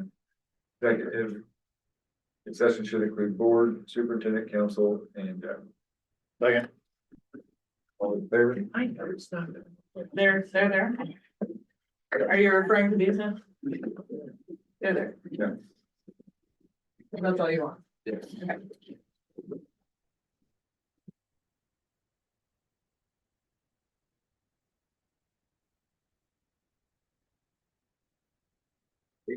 Everybody in there?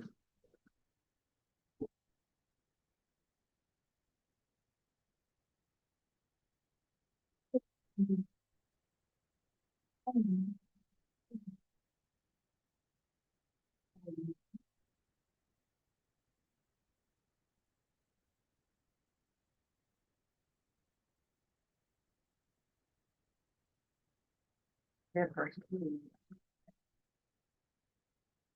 My grandson. I was gonna say it's always cute. Oh my gosh, they're little, just to see those. The variety of dresses the girls wear. It's a lot of off-white, I remember mine. and we always said white, but the Mine was- off-white was mine was white. beautiful. I had like an applique deb on the front. I had little gloves and a little purse. And oh, and some of them had lacy socks with their little sandals, and then, you know, the veil, but Mhm. one girl, I just think I saw one. It wasn't veil like, you know, you think of like a Like wedding a veil. headband kind of. It was actually like material, like it was lace. Almost like a scarf that was put over and then kind of tacked up the top, but the details on them was so pretty. It just looked so pretty.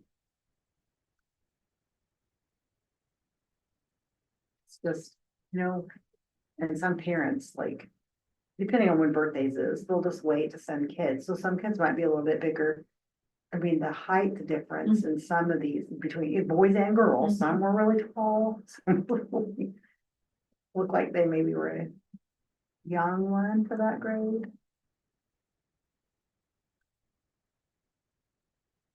That quantity.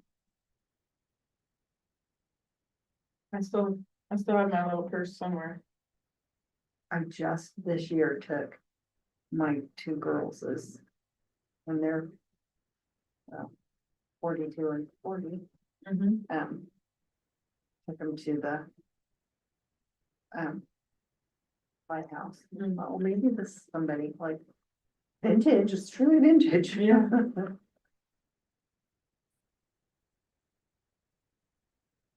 My grandson he had to take a host down.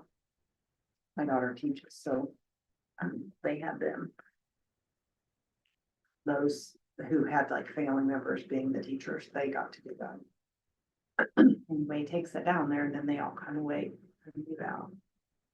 And Jamie flagged, and then they all laughed that he must have missed that part, and so everybody's gone. And just checking it all out. They're like, come on. Nobody wasn't looking around, but hey, come on. I think Finally figured it out. we had ours. I don't think any of us drank the wine except for, and maybe someone did. I know I didn't, but there was one kid over there, just, he was taking everybody's share. It was cute. They must have practiced before, which I didn't know they did that. I don't remember them ever doing it, like going through the motions, but they actually got to, not blessed, but kind of try it so that they knew and it wasn't anything. So I don't know if he was like, that stuff tastes awful, not the wine, but the host. But, yesterday, they all go, and then my husband and I kind of moved down and sat by him so that we could then go to communion after that, but I'm sitting by him and he's like, yeah. Put my lips on it and I pretended to take the wine. I don't want it.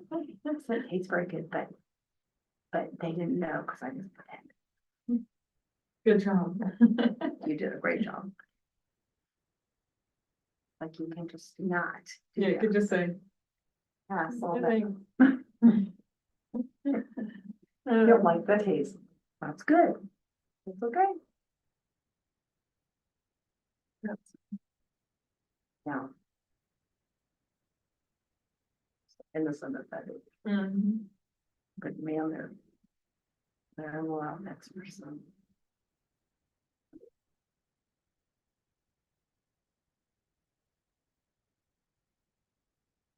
One of our priests that was here, he's there. Church is for you.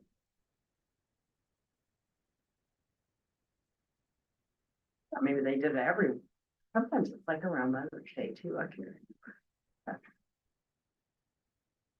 Thought maybe they did it here, but they didn't here this weekend. Ugh.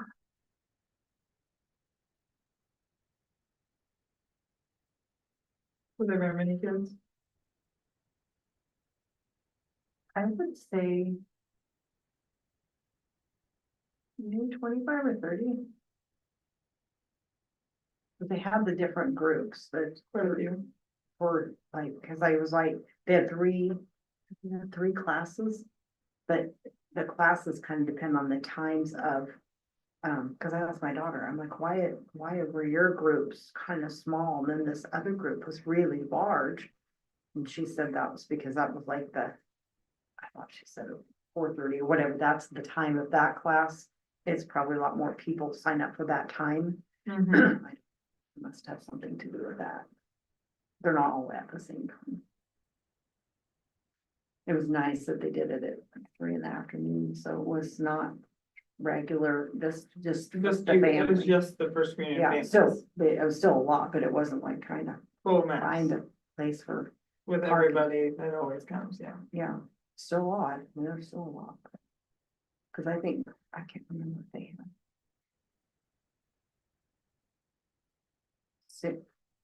At least 6 rows of pews maybe, I can't remember how many, like, pretty across, and there were people in all of them.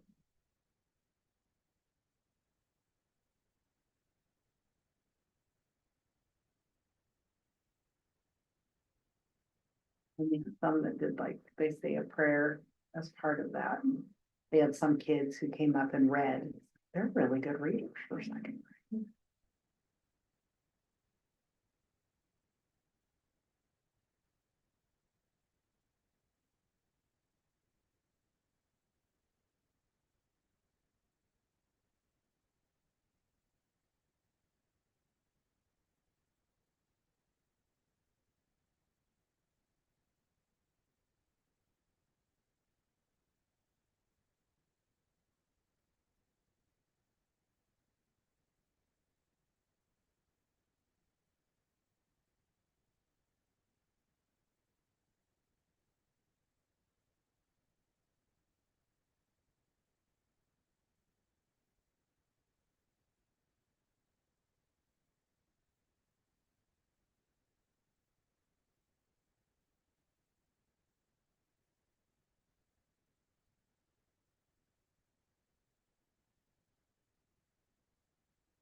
These are cute, August. Thank you. The ones I'm wearing now, Yes. I got them off the dollar auction, You did? Yeah. Those are adorable. $16.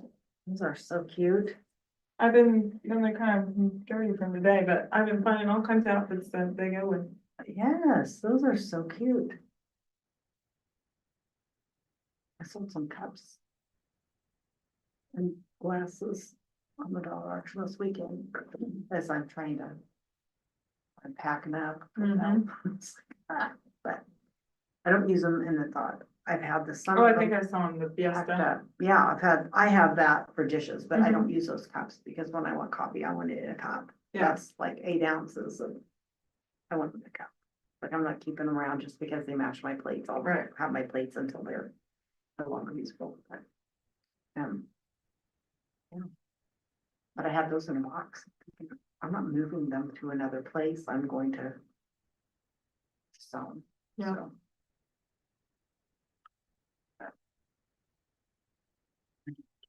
Keep doing that, go through my storage and I don't know, I have 2 cake pans. And somebody told me they thought that the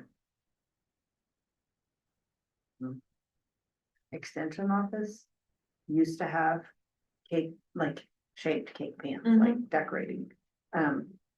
That they would like check, you could check out, you know? I don't know, but that sounds plausible. Yeah, like they would just have them and if you, cause I must have sold some at a garage sale, cause I thought I had one that was a cross. I thought, I'll take that for my grandson. But I must have sold it. But I have one that's a doll. I mean, it's like this big, and then one that's a lion. We were the lions. The lion head. If not, I don't know what to do with them, but I'm not keeping them. I don't know what to do with them. Yeah. I could put $1 auction, maybe somebody does, but I'd rather donate them if they want to check out, if people do that.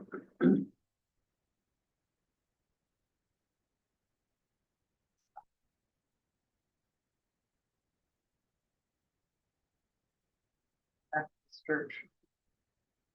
We must have had a big garage sale, like, Like a rummage sale or something. yeah. That'd be like pay by the bag or get for things that I don't know, something about a bag. But he brings me another puzzle. I have to show you. I do puzzles, but my daughter picked this one out before Christmas, like, I don't even remember when. And I thought, ooh, it's gonna be tough, but I'm up to a challenge. I can probably get this done. Well, I just said it's gonna have to be next Christmas because I just couldn't get it. I just finished it. Wow. It's beautiful, but it was so much of black and blue that, I painted the frame gold. She wanted the gold frame, but it's really big, but. Yeah, that All would that be black. very difficult. Trying to know, and even not just the black, but like where these were Yeah. rocks, like to know these colors. And when you look at them on here, I think this helps lighten that up. But when you're In person. just looking at a piece, you can't tell No kidding. the Yeah. difference and you can't hardly see this. Like the best way was the light, like in the middle of the day, middle of the morning when the light would shine in through the window. And I could see color. I was like, oh, You don't have to get a you headlight. can't, this light Very is serious. not good. Flashlights aren't good, like, but natural light was, oh. Ada really likes puzzles and I got her a puzzle for Easter. And I didn't realize it at the time, but it was double-sided. You know, somebody just told me the other day that they got a puzzle and trying to put it together and it was 2-sided. I've never Yes. heard of that. Yes, so like one side is shiny and one side is matte. But the easiest way for me to know was one side was like kind of the puffed up side, you know, and the other side was more flat. So we had to make sure all the pieces were flipped to the right side to be able to, You can't tell by color. no, because the colors on the, let me see if I can find it. They're very similar. Oh my gosh. How- I wondered about that when whoever told me that and I was thinking, So it's How do really you 2 in know? 1. But you gotta have the right side face up. you know, that makes it, because you can, I a lot of times turn my pieces when I'm not sure if they, in this puzzle, many pieces fit, but were not the right. I couldn't get the frame. It took me months to get the frame together because I had it wrong in one place and it wasn't connecting and I could not find where I had it wrong because it looked like it went together and I flipped them upside down. I mean, over, To so see that if I it- could, and it did. I think there were a couple, I had a few pieces like that that could have fit perfectly in more than one place, but. I've seen some where there's like numbers on the back, so you know sections where they go, or, This is the one I got for. Hey, it's and I didn't realize it was double sided. I thought this was like the picture. But that's one side and this is the other side, so, how many pieces? 500. So that. They picture, are we the did- same We colors. did this picture and we haven't done that one technically. We really did it if you would have been able to flip it over, but Glue it. just the, yeah, the I pink and glue the all mine. orange and some of the stuff, it just, there's so many patterns. They and- are, they And do. not this blue, but all But these. that pink and that pink, Yes. like, yeah. Mhm. So we had to really tell, we had it the These- right way. Have you seen the fish one I've done? I don't think. I did one, it was my neighbor's, let me see if I can find it, it was. I would say it's the hardest one I did, but this one was the hardest one I've ever done. It was hard only because it, didn't have borders, it's the shape of the fish. Oh. But And then you can't make some it. of the pieces inside were fish shapes, Oh, wow. not puzzle shapes. So trying to find the border was difficult. Oh my gosh, it's huge. It was 4 foot long. That's crazy. Zoom in on the, can you see like a bit? Fine.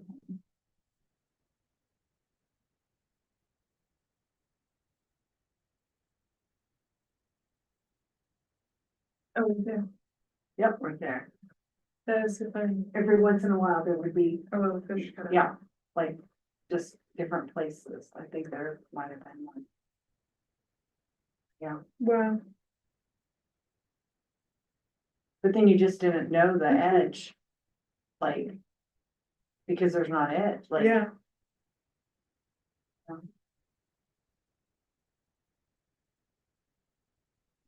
I mean, I glued it, but, so that's down So at you- the, that's down at the locker plant. He gave it to him down there. Hmm. So it's office, but that was fun. That was really, he said, if you like those, I'm like, I don't. Oh, there's another fish. He said, if you really like those, I have a bear. Oh, wow. So since you don't even bring it over. I don't want to see it at all. I've done this KU one that like, it's in a truck. I've done that one in a Chiefs, Mhm. no. Yes, Chiefs, and then I did KU with it, that's the same puzzle, but they're all thousand piece.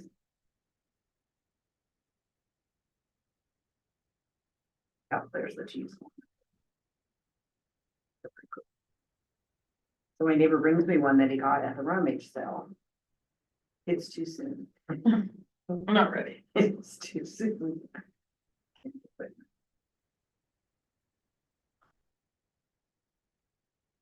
But that'll be nice for her. We're gonna put glass in it, so then she can have it. She can put up on her mantle on her fireplace.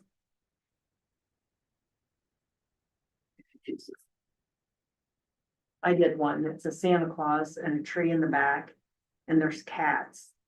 The tree has red and white bulbs. And the cats all have Santa hats, and Santa's in his outfit with a hat, so there's So much red not and white. red and white. And then, there's a fireplace in the back, and I think there's garland with bulbs, so even though you might know that's part of a bulb, does it go there, does it Right. go on the tree? Lots of red and white, and it was a big one. The pieces were a little bit bigger, so the puzzle itself was really big. But I did that, framed it, my neighbor framed it, and that's a decoration for Christmas. I just put the picture up, it's really pretty. I have one downstairs I did, old pop cans, so like the old Coke, the old Pepsi. Nesbit, whatever that orange was, Nesbit, something like that, what it used to be called, it was purple pop.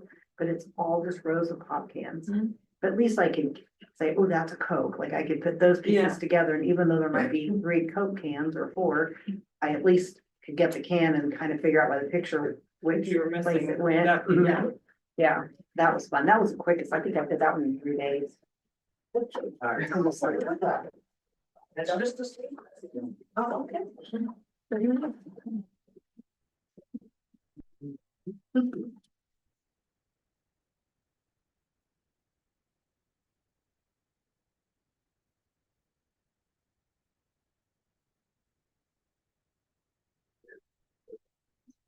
Yes.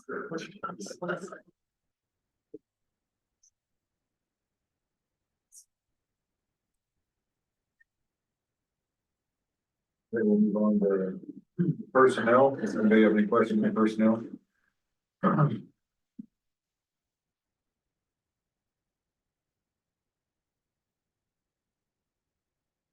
To approve the personnel report, including supplemental updates as presented.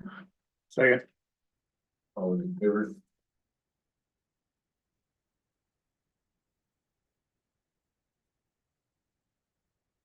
From the staff. To approve the certified staff renewals for the 26-27 school years presented. Second. All those in favor? Move to adjourn the meeting. Second. All those in favor? About the unless otherwise notified. What's that? It says all certified staff are renewed with their term FTE unless I'm notified, and they said they approved it for that. Okay, good, perfect.